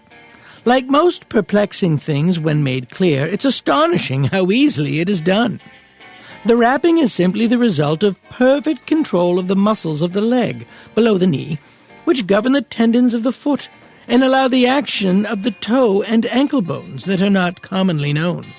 Such perfect control is only possible when the child is taken at an early age and carefully and continually taught to practice the muscles, which grow stiffer in later years. This, then, is the simplest explanation of the whole method of the knocks and raps. Maggie soon learned, however, that debunking spiritualism didn't pay as well as spiritualism, and published a full recantation of her debunking, trying vainly to get back into the family business. But her return never quite took hold. Leah, by now, was out of the group, having married a banker. Maggie and Kate both ended up in New York City. Maggie did end up okay. She married a guy with money. Kate, deep into alcoholism, ended up destitute, living in a tenement house. Maggie and Kate, in their later years, both came around to fully denouncing spiritualism. In another interview in the New York World, Maggie said, "That I have been chiefly instrumental in perpetuating the fraud of spiritualism upon a too confiding public. Most of you doubtless know. The greatest sorrow in my life has been that this is true, and though it has come late in my day, I am now prepared to tell the truth, the whole truth and nothing but the truth, so help me God. I am here as one of the founders of spiritualism to denounce it as an absolute falsehood from beginning to end, as the flimsiest of superstitions, the most wicked blasphemy known to the world." And her sister Kate said, "I regard spiritualism as one of the greatest curses that the world has ever known." Oh, Kate, you died too soon. But of course, none of that matters when your audience wants to believe. You are sleeping. You do not want to believe. You are sleeping. Let me take this opportunity to thank MyBookie for supporting the Dana Gould Hour podcast. Winning season returns at MyBookie, and winning season means doubling your first deposit. It also means Survivor, Super Contests, and Squares. Now, I would only recommend a service to my listeners that's been good to me. That's why MyBookie is always the right play. You bet, you win, they pay. I didn't know anything about MyBookie. I actually was not a giant sports nut until only recently. And I was talking to my brother on the phone, and my brother does it, and he walked me through signing up. It's quite easy. You go to mybookie.com. Now we play against each other. Sometimes I bet with him. Usually I bet against him, if only for the joy of betting against him. But at MyBookie, winning season means hitting all your parlays and props with your feet up. Trounce their rivals. So rejoice. It's time to celebrate the NFL season. What I like about MyBookie is that you invest in your own intuition. You bet on yourself. Use the promo code DANA and double your first deposit. New players get up to $1,000 in free play, designed to add more excitement to the sport you love and the games you bet. Don't bet more than you're willing to lose. But at MyBookie, every play you want to make is waiting for you. And use the promo code DANA to double your first deposit at MyBookie.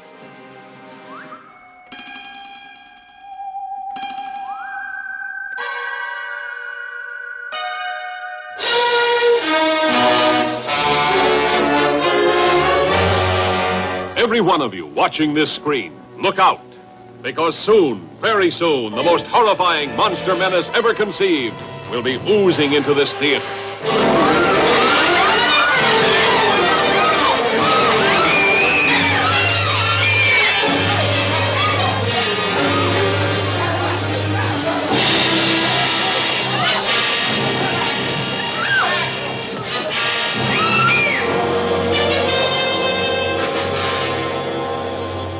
two teenagers see it first, like a falling star from outer space. Boy, that was close. Hey, come on, I want to see if I can find it. It's indestructible. It's indescribable. Nothing can stop it. This town is in danger. How can it be stopped? Mob hysteria sweeps one city. Before long, the nation, and then the world could fall before the blood-curdling threat of the Blob. Starring Steve McQueen and a cast of exciting young people.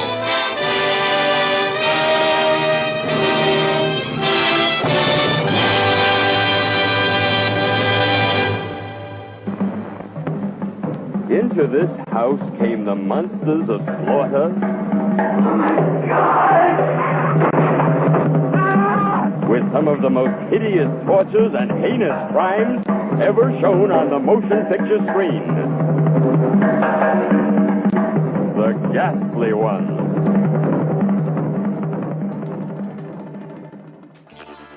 The Ghastly Ones, also known as Blood Rights, came out in 1968.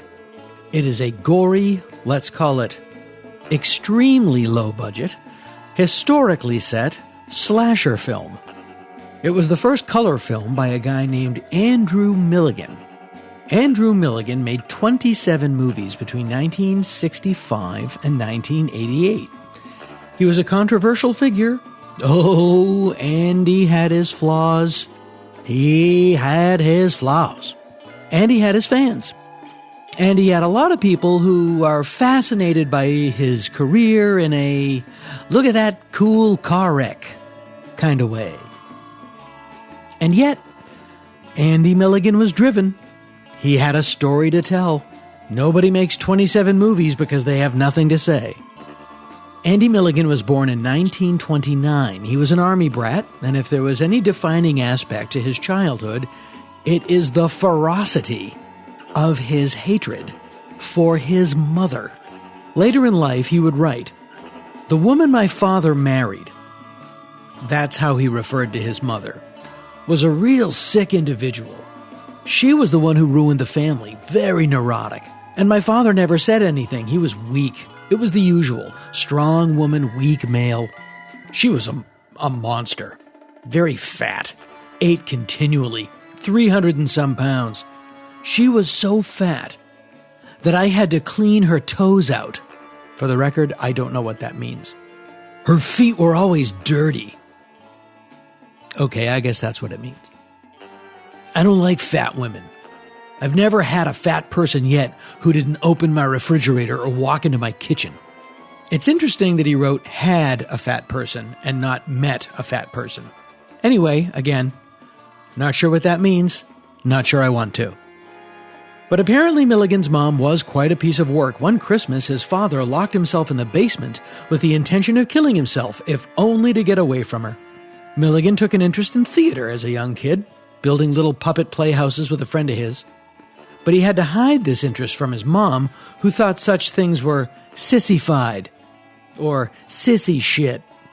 Once when Andy got caught playing with matches, his mother took him to the electric stove and intentionally burned his hands on it. I can't imagine what she would have done to dissuade him from being a sissy. Her words. Andy's father was in the Army, and his half-brother Harley was in the Army. So Andy, after high school, joined the Navy, just because. Milligan, who was openly gay, writes, "I loved the Navy. I had a great time.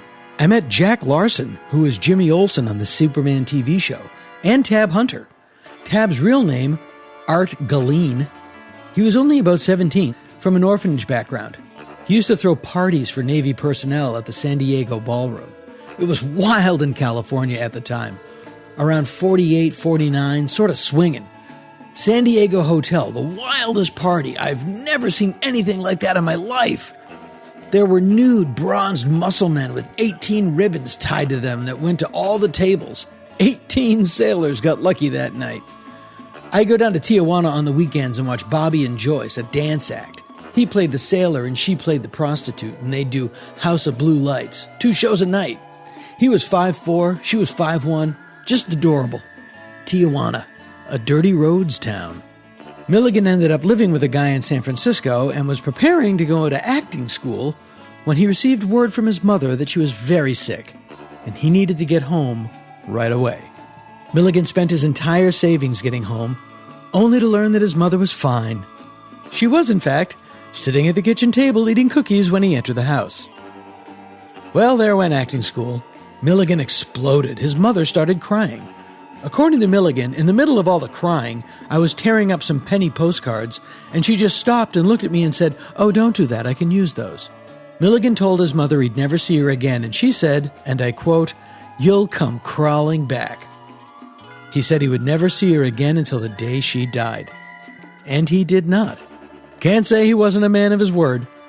Speaking of Andy's words, he wrote the following.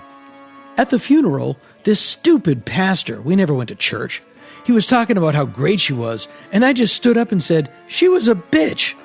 My father slugged me one. I guess he really did love her. After my mother died, my father remarried. I have a Japanese stepmother and half-sister. My real sister, Louise, was trying to take the house away from them through my father.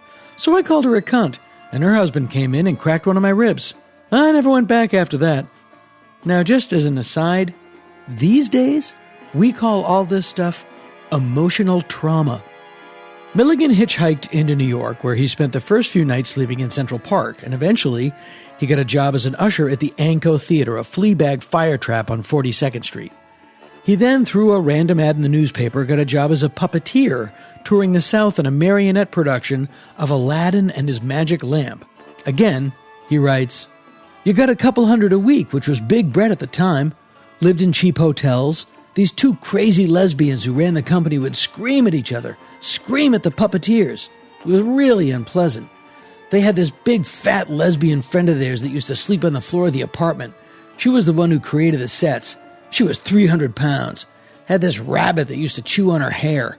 I always thought she was bald. She had a deep voice, looked kind of like Sidney Greenstreet. It was wild." Well, he eventually found his way back to New York, where, as an actor, he had a run-in with a pre-The Actors Studio James Dean. Apparently, they were both working on a CBS teleplay called Keep Our Honor Bright, which was a morality play about the decay that sets in after you cheat on a high school test. Apparently, James Dean said that Andy said the only way you can get a job with CBS was to, quote, "sit with your legs uncrossed and show a basket." I feel this is not related to the Easter Bunny in any way. Milligan denies the charge, but he was blackballed from CBS, no pun intended.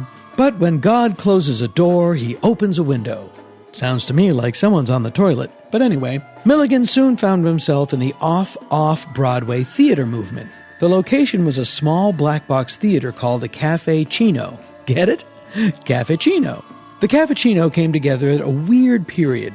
It was after the beatniks, but before the hippies. But several giants of the American theater emerged from that scene, including Lanford Wilson, John Guare, not to mention Andy Milligan. One of the actors involved with the Cafe Chino scene was named Matt Baylor, who had a very astute observation about Andy. Quote, "When Andy fixed a little curl on your head, watch out. He was up to something. His dislike of most people was intense. Too intense. It was hateful. Evil. There was a mean streak to him." Milligan himself was hard-pressed to disagree. "Oh, I've had violent loves, violent hates, violent entanglements. Milligan doesn't love halfway. I love people who refer to themselves in the third person." Milligan found an outlet for his aggression as a director at Cafe Chino. According to the actors who worked with him, the theater became Andy's own private psychosexual S&M dungeon. He tortured his actors, emotionally and physically. It was not unusual for an actor to find themselves being hit, beat, whipped on stage. One actor, Bob Dada, I hope I'm pronouncing that right, recalled, "Milligan's productions were not only exciting, but downright deadly." Johnny Dodd recalled, "Much of Milligan's vitriol was aimed at the opposite sex. I found that was a good way to get him going. Just bring a woman over to the table. Andy would just attack them. If a woman came with her fingernails done up, he would say, 'Oh, were you out whoring tonight?' But oddly, Dodd would go on to say, Andy didn't like homosexuals either. He hated them. It was a toss-up between them and women, which was worse. You would think he would have allied himself. I mean, gays would have at least accepted him, but nope, no way. Ellen Morris summed it up quite succinctly. I wouldn't say Andy was happy.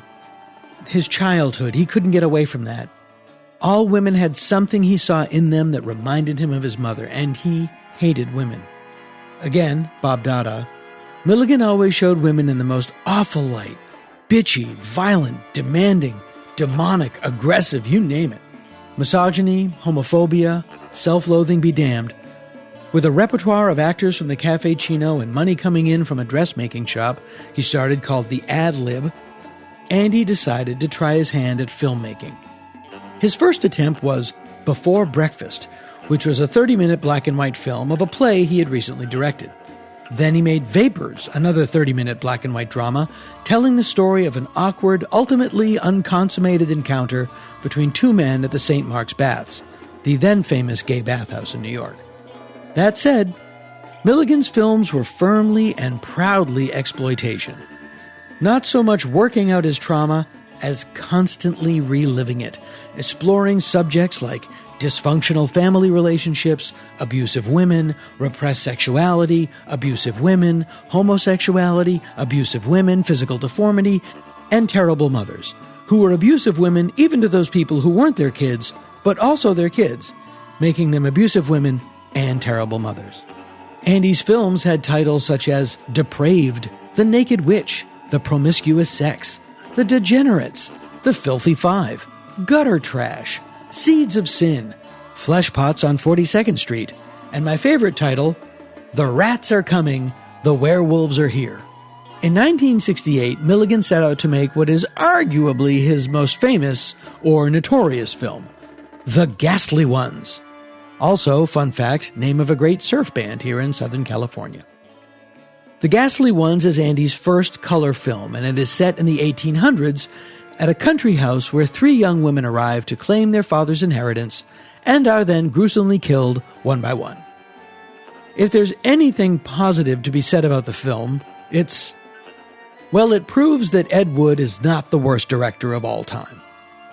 The best summary I've read of it was on letterboxd.com by a guy named Ira Booker, and Ira Booker wrote, "Just sit right back and you'll hear a tale of some hateful twits.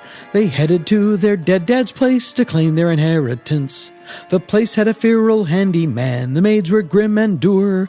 The couples bickered in their rooms, got picked off by the hour. There's the brown-haired guy and the brown-haired girl, and the other brown-haired guy who rapes his wife. There's the red-head girl and the rest here on Milligan's Isle." In Stephen King's Dance Macabre, he reviews The Ghastly Ones by saying, "It's the work of morons with cameras." Milligan also got married in 1968 to a woman named Andy Hammond. This is weird, because he was gay. The wedding took place at his house on Staten Island, which was still decorated as a set for his film Seeds, while they got divorced a year later. Candy claimed it was because Milligan devoted all of his time to his filmmaking career. That's like divorcing one of the Shags because all they care about is the music. In 1977, with the help of some stockholders, Milligan moved into a 4-story building on West 39th Street, where he started the Troupe Theater, which was described as seedy but fun.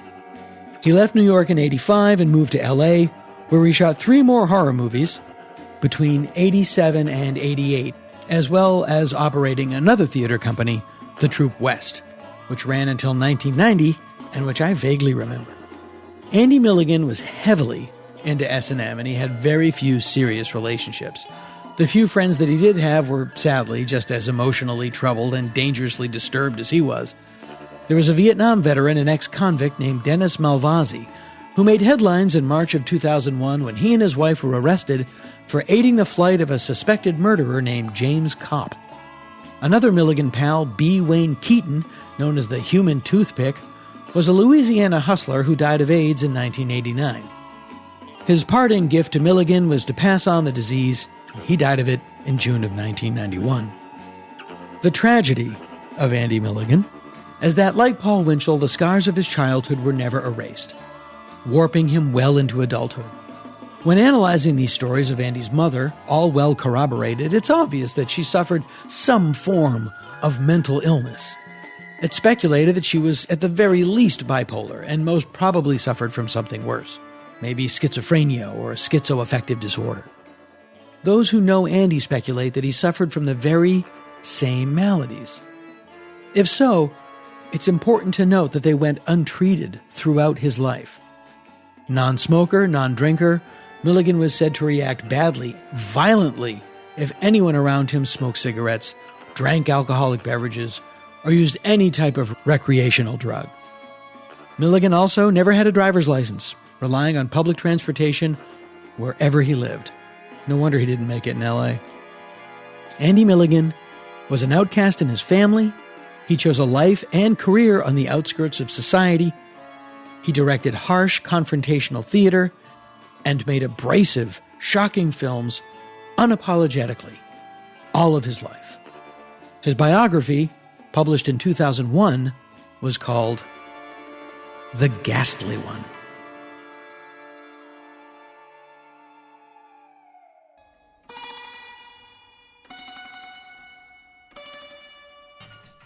It is an historic occasion whenever Boris Karloff and Bela Lugosi confront each other.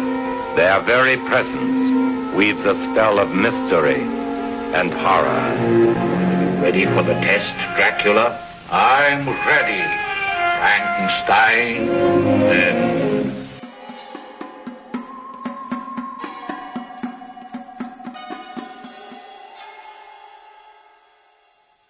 There's no modern day comparison to Alfred Hitchcock and his impact on cinema and culture. Not even cinema, but pop culture.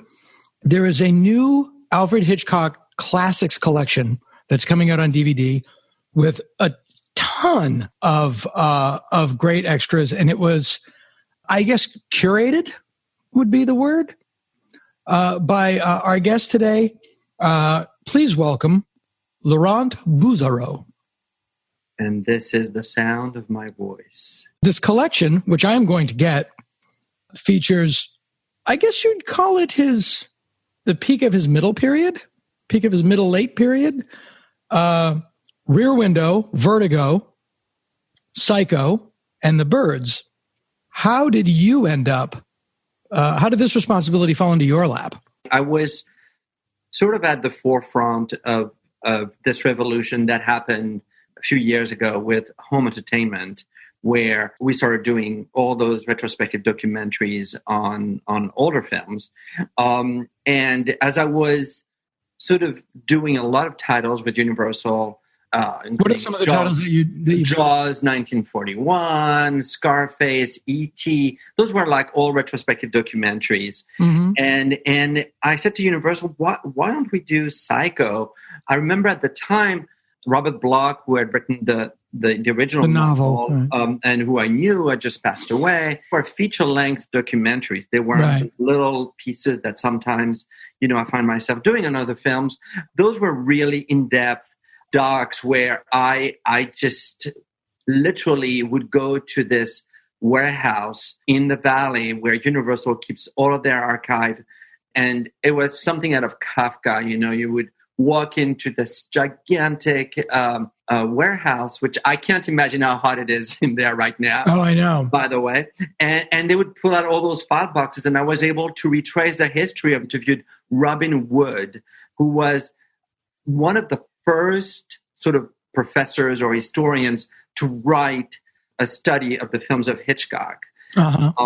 And he was married at the time, and later on in life came out and was with a man and rewrote his entire book to sort of match his sort of like newfound sensibility. Oh, so he wrote a book about the work of Alfred Hitchcock as a closeted gay man.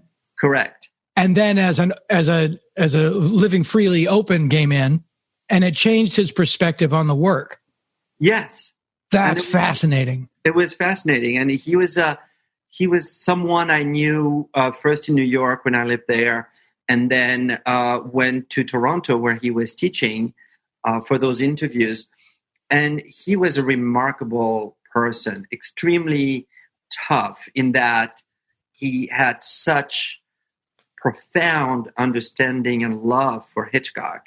Right. That he made sure you knew that.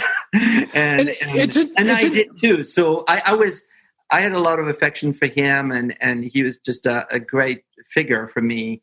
And so I'm glad he's part of those discussions. Already, back then I've always felt in documentaries that you have to somehow, especially when talking about older pictures, have a sense of your contemporary audience. And so my documentary on Psycho opens with Clive Barker. And I've always had that sense that in order for young people to access those stories of yesterday, particularly when it comes to Hollywood, it's always important to sort of try and have a contemporary point of view. Well, to that end, because I recently watched your Jaws documentary. When the famous story, when the shark stopped working, Spielberg had to rethink the film from a monster movie to a Hitchcock film. He had to approach it the way, how can I tell this story by not showing it to you? Yeah. And that's another great example of everything that you like goes back to something before and goes back to something before that. And it's interesting to me that there's a lot of comparison between Jaws and the Birds. Roy Scheider in Jaws is this guy from New York who comes to this island, you know, and they make a big point of it.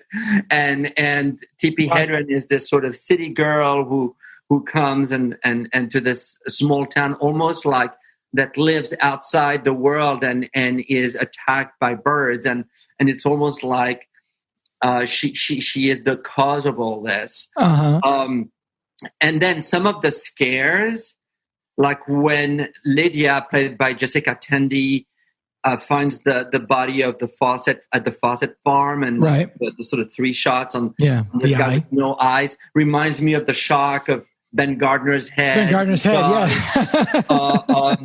So there's a lot of interesting and it's similarities. It's nature. The bird in the 70s, there was a huge genre of nature's revenge movies. Oh, Jaws started, but it was also just, like Frogs, Night of the Lepus, all of these, the animals are coming, Food of the Gods, all the animals are having their revenge. It goes back to birds. It goes back to the birds. But the birds, what's amazing about the birds and Jaws, but the birds is a metaphor. Yeah. The birds is a metaphor. It's not meant to be literal. The story really is a love story between this man and this woman, and this man trying to prove to his mother that this woman is worthy of him and that she's going to be gaining a daughter and not losing a son. Right. And therefore, in order to prove this, they have to go through some kind of a trial. A crucible, and the birds is it. It's interesting also in the birds in that, and I guess we'll move backwards then, because the one I really want to drill into is Vertigo, because that's the most fascinating story from the film. It's such a personal movie that was released as a big studio film, obviously, For somebody who is so into structure in terms of a screenplay, The Birds has a very odd structure and a very non-committal ending. Well, there's no the end at the end. Exactly, yeah. But you know why? Just drive you off. know why? Because it's a new beginning. Mm-hmm. She is finally accepted by the mother, and so it's a new beginning for them. I think Hitchcock, in disguise of rather commercial movies that he's made throughout his career, was an experimental director. Here is someone who started in the silent era, who was making one of his best films of his English period, called Blackmail, as sound was appearing. And he had to sort of reshoot some scenes and rethink the film because his producer said, wait a minute, when your movie comes out, there will be talkies. So what are we going to do? And your main actress is actually Czech. She can't speak English properly. We can do dubbing. So he had an actress on the side. On the set. Mary, literally, I didn't know that. Yeah. She was literally dubbed as they were filming. So she was lip syncing the dialogue with someone else being recorded off screen. But so Hitchcock is an experimental director disguised as a commercial director. So I'm not surprised that you find The Birds to be somewhat astructural or sort of out of his canon. But I think Psycho was experimental in that he was doing a very low budget with film with a television crew in black and white when most of the movies by then, he had embraced Technicolor. So I'm not surprised myself. I find that fascinating with Hitchcock that he, constantly, and sometimes he didn't succeed, but would constantly surprise you. He was the one who filmed Rope all in one take. Right, yeah. He's the one who pitched to his studio, I'm going to do this movie, Rear Window. I have two biggest stars, Jimmy Stewart and Grace Kelly. Oh, well, that must be a worldwide kind of movie. No, they're in one room, the whole movie. Right, it's all shot on a set. You have to be very courageous to... He was just so talented that he had to challenge himself to keep from getting bored. And once he had mastered the lavish, when you look at specifically To Catch a Thief and North by Northwest, which were, the films that just before this period, that's what he was known for, these giant, lavish, Technicolor, globe-trotting adventures with Cary Grant, and then to turn around and make Psycho. That was part of his marketing. Let's not forget this is someone, probably, arguably, the only director of his time who was recognizable.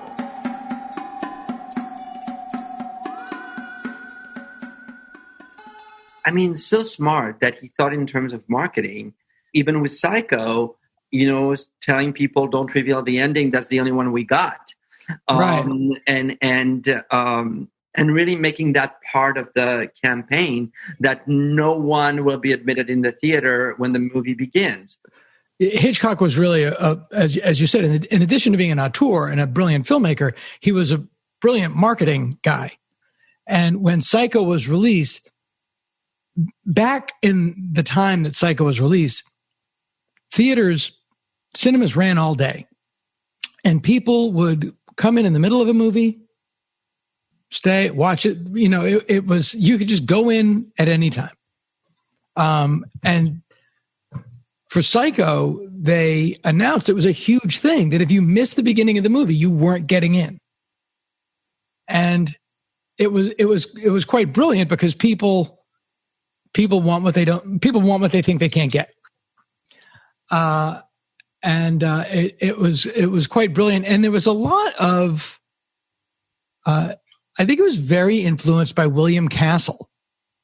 Yeah. At the time, who was also, certainly not the director not the director that Hitchcock was, but was a master showman, and had great gimmicks to get people into the theater. Yeah, and I think that Hitchcock backed it up with talent and something really timeless. I defy anyone to watch a William Castle movie today and not laugh. Yeah, well, I think that's the point. I mean, I would say that was maybe Rosemary's Baby, but yeah, no. Yeah, Rosemary's Baby. The point of William Castle was to laugh. I mean, they're fun B drive-in movies, and they're like great hamburgers. Yeah, yeah. That's it's exactly what it's supposed to be. And Hitchcock made an A film, but employed that marketing. When I said influenced by William Castle, I meant influenced by the Emergo. The showmanship of Castle. And the other aspect about Psycho that people don't realize today is that he killed the star at the beginning of the movie. Yeah, that was a huge shock to the audience. And there's so much about the film that is extremely daring. Not only the fact that at the beginning of the movie, you go in through a window, literally, and you discover this young couple. In a shot, I still can't find the cut. Yeah, and you know, there is Janet Leigh in her bra and slip, and John Gavin bare chest, and it was very daring for the time.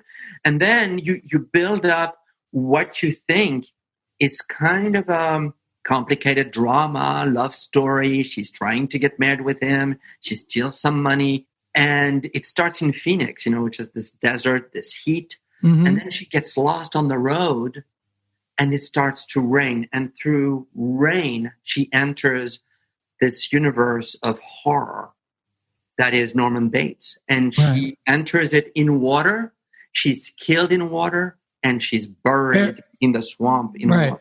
Yeah. And that really indicates to you that it's two different worlds, you know, and through that rain, you literally enter a world that is no longer what the first half hour of the movie was. And yes, the fact that she got killed, you never saw that coming, because you're like, that's impossible. That would never happen.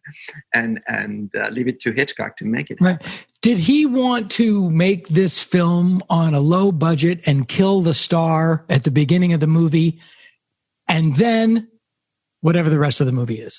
Yeah, that was you get the feeling that once she's dead, Hitchcock's like, all right, I got to get out of this. Well, all right, how do we get out of here? It was really interesting. I was very close to the screenwriter Joseph Stefano, who passed on since then. But is it Stefano or Bloch that went on to work on The Outer Limits? Stefano, right? Okay, good. And Joe, I remember telling me, you know, the story conferences that he would have with Hitchcock, and that was from the beginning the idea of killing the star. That was part. The rest of the movie is suspense. The thing with Janet Leigh is shock, which is two big differences. Yes, you know, suspense is like two people are at a table and there's a bomb underneath, and you keep cutting to the bomb, and you're like, oh my God, it's going to explode. Suspense. Shock is like you're filming two people at the table and the whole thing explodes. You didn't expect it. That's shock. So Janet Leigh is shock, and then the rest of the movie is suspense. Mm-hmm. Like, what is going on? And people forget. Here's a phrase you don't get to say a lot: the underrated murder of Martin Balsam. You don't get to. People don't say that the way they used to. But that was also because he couldn't just willy-nilly kill everybody else. He still had to come up with Hitchcockian devices to keep it interesting, and that's an underrated scene in the movie. It is, especially that it's filmed. Again, my notion of the first part is shock, and then it's suspense. Is that Martin Balsam's murder is completely different from Janet Leigh's. Exactly, yes. The close-up on his feet going up the stairs and the door starting to open, and then the overhead shot, and then he falls back. And I mean, this is all suspense as opposed to the shock of Janet Leigh, like the curtain being literally pulled, and there she is. You know, I have the book Hitchcock at Work, which is just the photos of him. Oh, yeah. Fantastic. Yeah. And Psycho specifically, it takes place in a world I wish I got to be in. Like everybody's on set, everybody's in a tie. Like it was very professional, very, it was Mad Men. It was 1962. That's my favorite kind of period. Just before the 60s got weird and spooky. I think there was a story that Billy Friedkin told me. He met Hitchcock, and I'm probably butchering the story, but that's okay. And he went up to him and said, "Oh, I'm Billy Friedkin. I just won an Oscar for The French Connection." And Hitchcock just said to him, real directors wear ties. Fantastic. Tie on. Something like that. Now, whether or not it's true, or I'm thinking of someone else, maybe, I don't know. Well, I'll tell you the only Hitchcock story I know. I'm very, very blessed and lucky that I know Mel Brooks. And Mel told me that he showed Hitchcock High Anxiety. And that's weird when you know somebody that knows, like, so I showed Hitchcock. And it's like, oh, yeah, you knew Alfred Hitchcock. Of course you did. Of course you did. You're Mel Brooks. And the birds scene on the bench in High Anxiety, he goes, Hitchcock, he goes, I love that you took the time and that each bird land. Said Hitchcock. Because comedy and suspense work the same way. They're both called gags. What's the gag? By the way, there's a lot of humor in Hitchcock's movies. Tons. In fact, there's a really, I mean, he had a very dark sense of humor, as do I, so I love him. But like in Psycho, when Norman pushes the car with Marion Crane's body in the trunk and he pushes it in the swamp and it starts to sink and then it stops and then it goes back down. Well, you know why it's brilliant? It's because he puts you, and not only that. Suddenly you're relating to Norman. Suddenly you're like, oh shit. You're like, oh my God, I don't want Norman to fail. Yeah. But right before that, there's also the whole, what Hitchcock used to refer to as the MacGuffin, the sort of things that people are after, which is the money that she has stolen. And when Norman comes into the bathroom after Mother has supposedly murdered Janet Leigh, the camera is behind a night table with the money wrapped into the newspaper on the foreground. And you keep going like, Norman, there's money. There's tons of money. It's right there staring at you. And then the irony is that he closes the door. The irony is that he makes one last look, notices the newspaper, and you're like, oh my God, he's finally found the money. But no, we think it's just a newspaper. He grabs it and tosses it into the trunk with the body and goes in the swamp. Right. And at the end of the day, the money is completely irrelevant. Exactly. But that's what's so brilliant about it.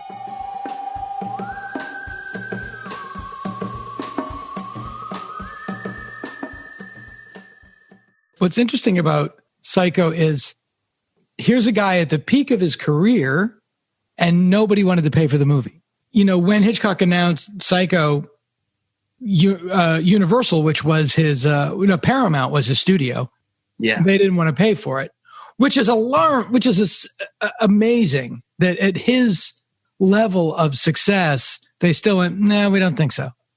But that's the story of the business. Oh, no, I know that the shit sandwich is never stopped serving. It's and I have to say, at the time, you know, if you read the book Psycho, which is really great, but that's all you read, Marion Crane, first of all, Norman Bates is not at all like he is by Tony Perkins. He's really Ed Gein. He's really Ed Gein. Marion Crane, or Mary Crane as she's called in the book, she gets beheaded in the shower. Right. I mean, it's a trip. And for anything to have to mark a new benchmark in storytelling and filmmaking has to be difficult. It can't be easy, or else it would have been done already. So I'm always comforted by those stories because it's actually reassuring that someone like Hitchcock was still having trouble with each new film he wanted to make. I'm not surprised. And yet it truly takes an artist like him to have a vision for something like this, right, to make it the timeless classic that it is. And they must have hated that he made so much money. Right, but I mean, his Paramount must have hated that they turned that down. You always read those stories of, you know, the guy that passed on The Simpsons. But they made it. It ended up at Paramount, and then... Oh, that's right. It was only shot at Universal. Yes, and then he moved to Universal. Right. And then eventually Universal acquired the film, but it was a Paramount movie. So they did make the picture. That's right. But he had a bigger piece of the pie than normal, which I think set him up for the rest of his life. As he should. Yes, it set him up for the rest of his life. And so when Psycho comes out, it's a huge hit. It's like he makes these giant Technicolor movies that are monstrous successes. And then he makes this tiny, dirty black and white movie that a lot of critics said he's trashed his reputation. This is a blight on his career. And it's the most successful movie he's ever made. That makes more money than anything ever. And the analogy is, and people forget, it was like Steven Spielberg made Jaws, this giant adventure, made a lot of money. And then he made Raiders, this giant adventure, made a lot of money. And then he made this tiny little movie called E.T., and that made more money than the other two. It was like, there is that point where he just can't lose. We can't lose. There are few directors who in their careers are like Hitchcock and Steven Spielberg. And it feels like whatever they do, it succeeds because they have an honesty about their art that manages to be both, as I said, experimental and yet true to the audience that love their films. And that's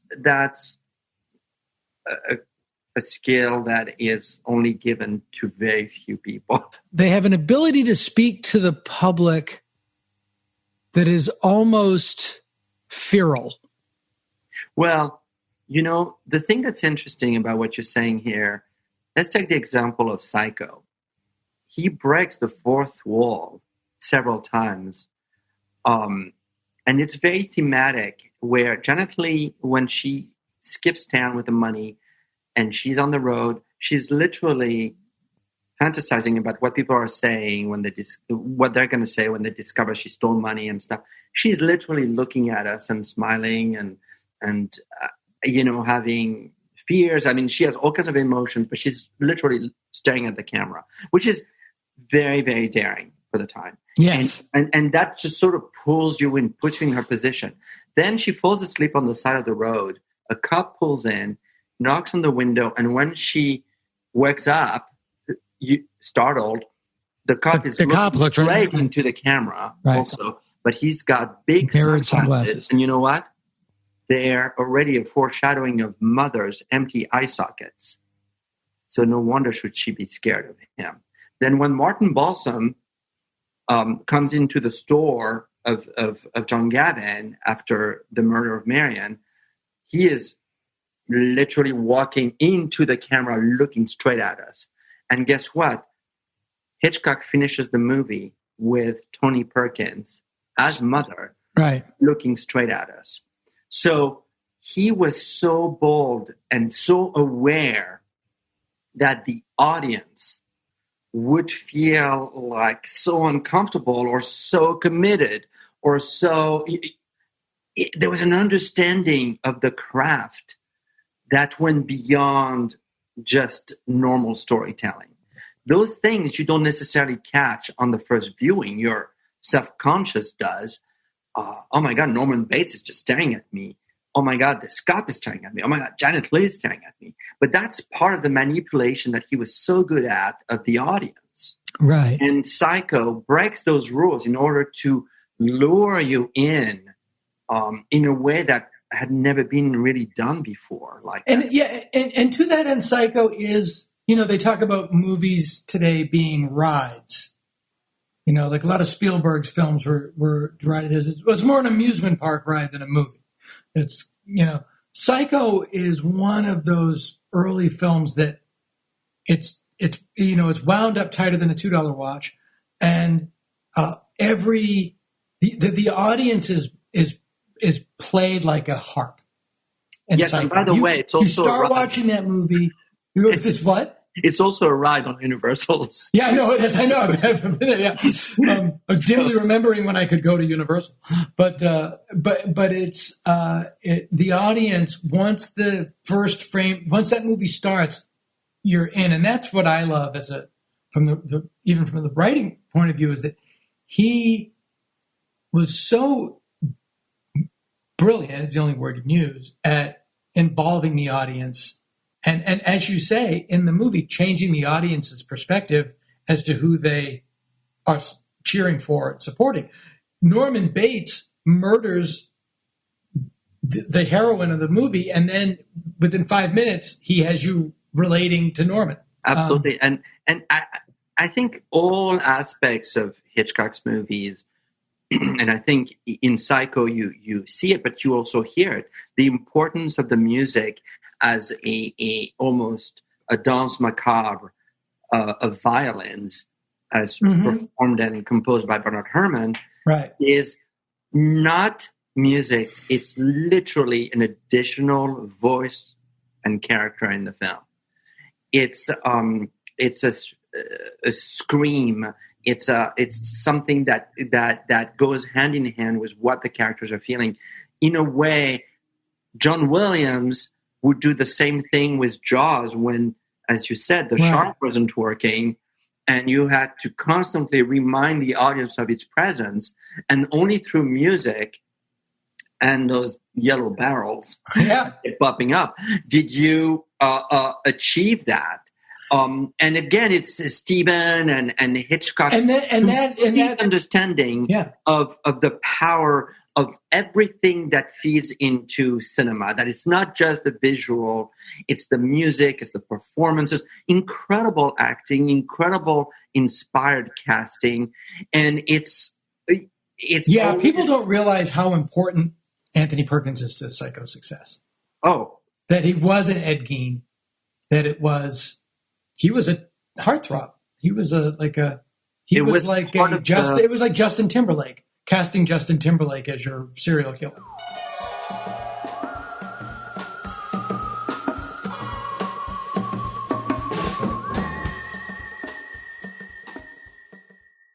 And it's kind of tragic in the case of Perkins in that I think he never quite shed that character, and that he some of the other movies he made, he often played, a similar version of Norman Bates, whether it was in Mahogany, where he's like this photographer, or Crimes of Passion, the Ken Russell movie, or Psycho 2 and Psycho 3 and Psycho 4. But by the way, I will say, Psycho 2, a terrible idea for a movie. Let's do a sequel to Psycho. It's a good movie. Oh, I totally agree with you. Yeah, it's not a bad movie at all. It should have been called Psycho 2 TOO. Yeah. But it's a complete, and my hat's off to the director is not like I forget, you would know the name of the director. Richard Franklin. Like, not one of the greats that you hear about. But Richard knew Hitchcock. And he said, I'll do it. Yeah, I'll do Psycho 2. God bless him. It's like Jeanne Swark directing Jaws 2. Yeah, I'll do it. You mean Jeanne Swark? Jeanne Swark. Forgive me. That's okay. Richard Franklin knew Hitchcock. I didn't call him Gianot. Come on, give me some credit. Oh yes, exactly. My mother would have called him Gianot. Yes, exactly. But Psycho 2 is a totally honorable. It really is. I remember seeing it when it came out. I remember walking out of the theater and saying to my brother, like, "That was pretty good." I saw it in Westwood the summer it came out. It was the summer of '83, I believe. And now it's the movie theater is a drugstore. Yeah, I saw it in Hyannis, Massachusetts, and I think the movie theater is now a mattress store. Yeah. Sad. But Psycho 2. Psycho 2 is one of those things that, it's kind of like calling your band the New Beatles. but danged if it didn't work. There's 2 points that I wanted to make, but I really want to spend some time talking about Vertigo. Okay. But the one point that I wanted to make was, as you're talking about the importance of music in Psycho and how it related and how it orchestrated the audience's emotions, as John Williams did in Jaws, and then you naturally go to The Birds, which is a cousin of Jaws, and one of the aspects of that movie is there is no music. Exactly. It's all atonal sound design, but done by Bernard Herrmann, if I'm not mistaken. It was done by 2 other people, but he was supervisor. Involved. Yeah, because the sound design for The Birds is incredible. It's almost like a dance. It's almost physical. So there was a lot of work done. There's actually a scene where you don't see the birds and they're attacking the house, and you hear this. Right, it's horrifying. Yeah, and at some point when they stop, it just goes into this weird, almost bizarre conclusion. Sound-wise, it's brilliant. It's, talk about experimental. I don't think Hitchcock knew quite how to make the movie until he finished the film. And that's the thing that's amazing, in terms of adventures in filmmaking. Filmmakers who sign on to do a film and they have a pretty good idea as to what they want or what they don't want, but there's going to be a lot of discovery along the way. Right. And in the case of the birds, I don't know that he really knew that it was going to be that successful of a technical endeavor. Right. But that must have been exciting for him to go, I don't know if this is going to work. For sure. And he is mixing on the Jungle Jam, that famous scene. Right. Some of the birds are real and some of them are cutout birds and fake birds. Yeah. There was a lot of choreography that went into all those incredible sequences. I would say of the collection, that's my favorite. The Birds hits me emotionally. It's I think the discovery of a new actress like Tippi Hedren is incredible. The relationship, the thematic of the mother, the colors, the framing, I cannot see one fault in that movie. It's incredible. It's interesting. And Tippi Hedren, and this will take us perfectly. Tippi Hedren was selected by Hitchcock to be the star of The Birds, sort of plucked from obscurity, if I'm not mistaken. Correct, from a commercial. By his wife. By his wife, Alma, who was an underrated collaborator. For sure. I wrote a book about her with Pat Hitchcock, their daughter, actually. Oh, really? What's the book? It's called Alma, the Woman Behind the Man. Alma Hitchcock. I'm going to go on to Libris right now and get it. I do have I do have Me and Hitch. I do have Tippy's book. The first film in this collection is Rear Window, which starred Jimmy Stewart, him and Cary Grant sort of alternated as stand-ins.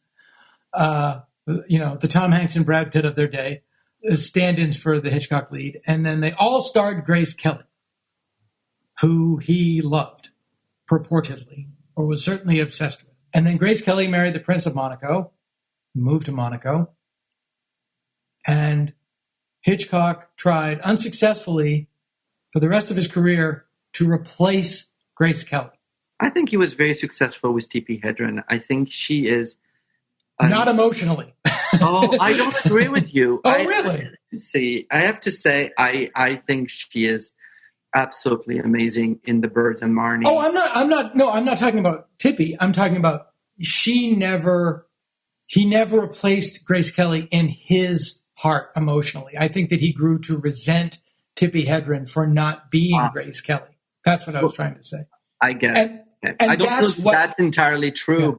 He did throw birds at her for a couple of days. Well, he tried to strangle Grace Kelly with a phone cord in Fallon for Murder. Okay, yeah, that's true. He tried to have a serial killer chop her up in Rear Window. Yeah. But didn't Hitchcock literally threw standing off camera, like Tippi had a very complicated relationship with Alfred Hitchcock. But that's what the movie Vertigo is about. I mean, Vertigo is an incredibly personal film dressed up as a big budget, lavish psychological thriller about Jimmy Stewart falls in love with a woman. She dies, or so he thinks. And then he sets about trying to replicate her. Out of guilt. Yeah. And based on a French novel called Among the Dead, if I'm not mistaken. From Amongst the Dead, D'entre les morts, and I promise I'm not going to... I could have pronounced that perfectly. And I'm not going to ask you to even mention the name of the authors, which is Pierre Boileau and Thomas Narcejac. They were the French authors who wrote... But not Pierre Boulle. not Pierre Boulle. Pierre Boileau. Boileau. Yeah, Pierre Boulle wrote Planet of the Apes and Bridge on the River. Why? But Pierre Boileau and Thomas Narcejac were a pair of authors who were also screenwriters. They wrote Eyes Without a Face, a famous horror movie. Right. And the famous Billy Idol song. Yeah. And they're also responsible for Diabolique, which arguably influenced Psycho. Psycho, completely, yeah. Yeah. So it's kind of funny how the director of Diabolique was hailed as the French Hitchcock, and it really pissed off Hitchcock. Yeah. Henri-Georges Clouzot. I don't think he was anywhere near Hitchcock's sound, but I have to say, Diabolique is a good film, and it has a great twist. But if you compare them to Psycho, to make Hitchcock feel better from Beyond the Grave, is that Diabolique is a cult film and a cult favorite, but in no way is it as powerful as Psycho is today still. Well, here's my analogy for Diabolique and Psycho in terms of the hailing of Henri-Georges Clouzot as the next Hitchcock. One of my favorite little fun facts. In 1967, in the United States, the Monkees sold more albums than the Beatles. Okay. Love that. All right. Nothing against the Monkees. Hitchcock.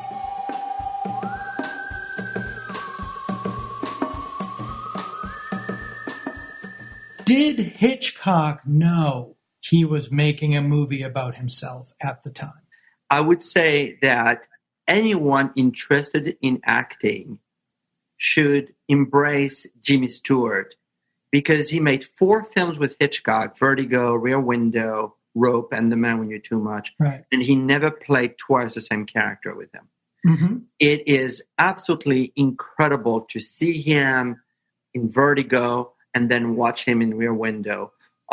It's a complete opposite kind of performance, completely different movies. I mean, Rear Window is almost farcical to some degree. It has a lot of humor. We have to talk about Rear Window for a couple seconds now. Yeah. One, something I just realized about Rear Window. I can't wait. So Jim Stewart has a broken leg, and he's in a wheelchair. He's confined to his apartment. His girlfriend is Grace Kelly, who's much younger than he is, head over heels in love with him, and he's a pain in the ass to her the entire movie. He's grouchy, he's crabby, he's a pain in the ass. Last night, I am recovering from shoulder surgery. Oh.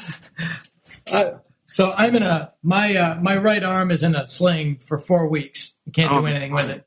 My girlfriend is younger than I am, very beautiful. I've been a pain in the ass since I came home from the hospital. I've been just a crabby pain in the ass. And I just realized, oh my God, we're living Rear Window. That's the problem. I only have one word of advice for you. Do not look at your window. Well, the other thing I love, the brilliant casting of Raymond Burr in that movie. We can talk about Raymond Burr all day.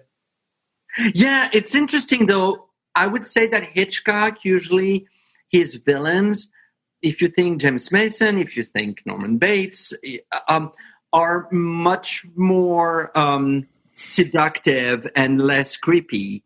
And Raymond Burr definitely, as Thelma Ritter said, he's got the kind of face that wouldn't get him a second loan or something. Yeah. And he's very susceptible to flashbulbs. In a way. God. Yes. But I love, like, when he's very threatening to Grace Kelly when she breaks into his apartment. That's what I meant when I said, he potentially would have killed her if the cops had not showed up. Yes. Yeah. And if Jimmy Stewart had not been looking out to the window. But it might have been behind his and I don't know this. Can Grace Kelly work her magic on Raymond Burr? That character is not a sexual character. But I wonder if that played into why he cast him. That's possible. I mean, the thing that's for sure is that, as you mentioned, this is the story of a man who is refusing and rejecting the advances of this perfect woman, and she loves him for the right reasons, and he's convinced that because he's a photographer and a reporter, she's never going to be able to follow him on one of his trips, and that would be the end of it. So therefore, the whole movie is for her to prove him wrong. And by proving him wrong, she will marry him. And you know what? Outside his window is all kinds of possible relationships. You have a single woman down there named Miss Lonely Hearts. You have a young married couple. You have the nagging wife and Raymond Burr. You have the single man who is trying to write a love song, but is having so much trouble with it. Yeah. Anyways, it's all those scenarios for Jimmy Stewart to say, okay, I'm seeing all those different possibilities out there. Which one am I? And the thing that's so interesting is what Grace Kelly wants the most, not only to prove to him that she is an adventuress just like him, but she wants that ring on her finger. Right. And guess what? She is going to go and get it from the killer across the way. Right. That's amazing. It's all connected. And because he killed his wife and he chopped up her finger and he kept her ring. Mm-hmm. And that's ultimately how the killer is guilty, proven guilty. So it's so amazing how the thematic is completely organic to everything. Everything's connected. Mm-hmm. And the same thing in Psycho, just going back to Psycho, but Psycho is about a mother who was domineering her son. Well, the first scene between Janet Leigh and John Gavin, they talk about having him come over and I'll put mother's picture on the mantle. Right. And then after the meal, what are you going to do? Turn mother's pictures to the wall? Right. And then when she goes to her office and meets with her co-worker played by Patricia Hitchcock, and he calls, Teddy called, then my mother called to see if Teddy called. So Teddy, you assume, is her husband, and her mother is totally dominating. So it's so amazing that Hitchcock is constantly telling you, pay attention, because that's the theme of my movie. It's mother. In Rear Window, it's marriage. Mm-hmm. And Vertigo is obviously about obsession. What was his relationship with Kim Novak compared to his relationship with Grace Kelly, Tippi Hedren, Janet Leigh? Kim Novak, recently I saw her on TV. It's amazing these people are still with us. Yeah, and that's why it's so important to document. Yeah. Some of them. I believe Scorsese says Vertigo is his favorite Hitchcock film. I'm not surprised because it's from a cinematic standpoint, it's all about colors and it's about style. It's visual. It's visually gorgeous. There's a lot of bass notes in that movie. It's a very sort of downbeat tone. I'll tell you something. I make a claim that it's not my favorite Hitchcock film because it challenges logic too much for me. And I had kind of an epiphany that I'm going to share with you, and you're probably going to think I'm completely crazy. But that's how I reconcile myself with Vertigo. I had two big plot problems with the movie. The movie opens with a chase on rooftops. This bad guy, a cop is after him, and Jimmy Stewart, also a detective, is after running. And then Jimmy Stewart trips on one of the roofs and falls, and he's hanging onto a gutter, right? The cop stops chasing the bad guy, tries to help Jimmy Stewart, but Jimmy Stewart has vertigo and causes the guy to fall over and die.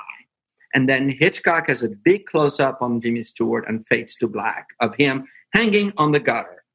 And then you cut to him and his pseudo-girlfriend, Barbara Belgades, and they're talking, and you never saw him being rescued, or how did he stay suspended? And that has always been a big, big plot problem for me. I don't understand. I can tell you, he was rescued by the same people that brought King Kong to New York. And then there's another thing in the film that always rubbed me wrong was So Kim Novak as Madeleine dies, so we think. And then Jimmy Stewart just happens to be walking by, and there is Judy Barton, played by Kim Novak, and it happens that they're one of the same person. And I could never buy that coincidence of him bumping into her again. And so when I rewatched the movie a couple of nights ago, I figured out why that is. It's because when Jimmy Stewart is hanging and he fades to black, actually, Jimmy Stewart dies. And the whole movie is some kind of purgatory. Okay. That is for him to get over something, one final step to, if you will, heaven. In fact, at the very end of the movie, when Kim Novak, for no reason, falls off the clock tower. The clock tower, yeah. It's a nun, therefore very religious figure. Right. Who says, I've heard voices. And then the last shot is Jimmy Stewart going off the clock tower, looking down as if embracing heaven. Suddenly, he's free. I think that's completely legit. I buy that 100%. The collection is the Alfred Hitchcock Classics Collection. It's a new 4K Ultra HD combo pack of Rear Window, Psycho, The Birds, and Vertigo. There is a ton of bonus stuff. I mean, I have all the movies. I'm buying this for the bonus stuff. And that's the drag of streaming, is there's no bonus stuff. You know, this stuff is still important. And it's so good, and it's available now. And you curated it. Thank you so much. Okay. Thank you so much. What a pleasure. This has been the Dana Gould Hour, brought to you by the Internet. Music by Andy Paley, with Jake Posner behind the board. Produced by Jeff Fox. Graphic design and web production by Spencer Hunt and Segan Friend. Sound editing and post-production by Jalinda Palmer and Joe Napolitano. Hey, if you enjoyed the show, why don't you drop us a line at show@danagould.com.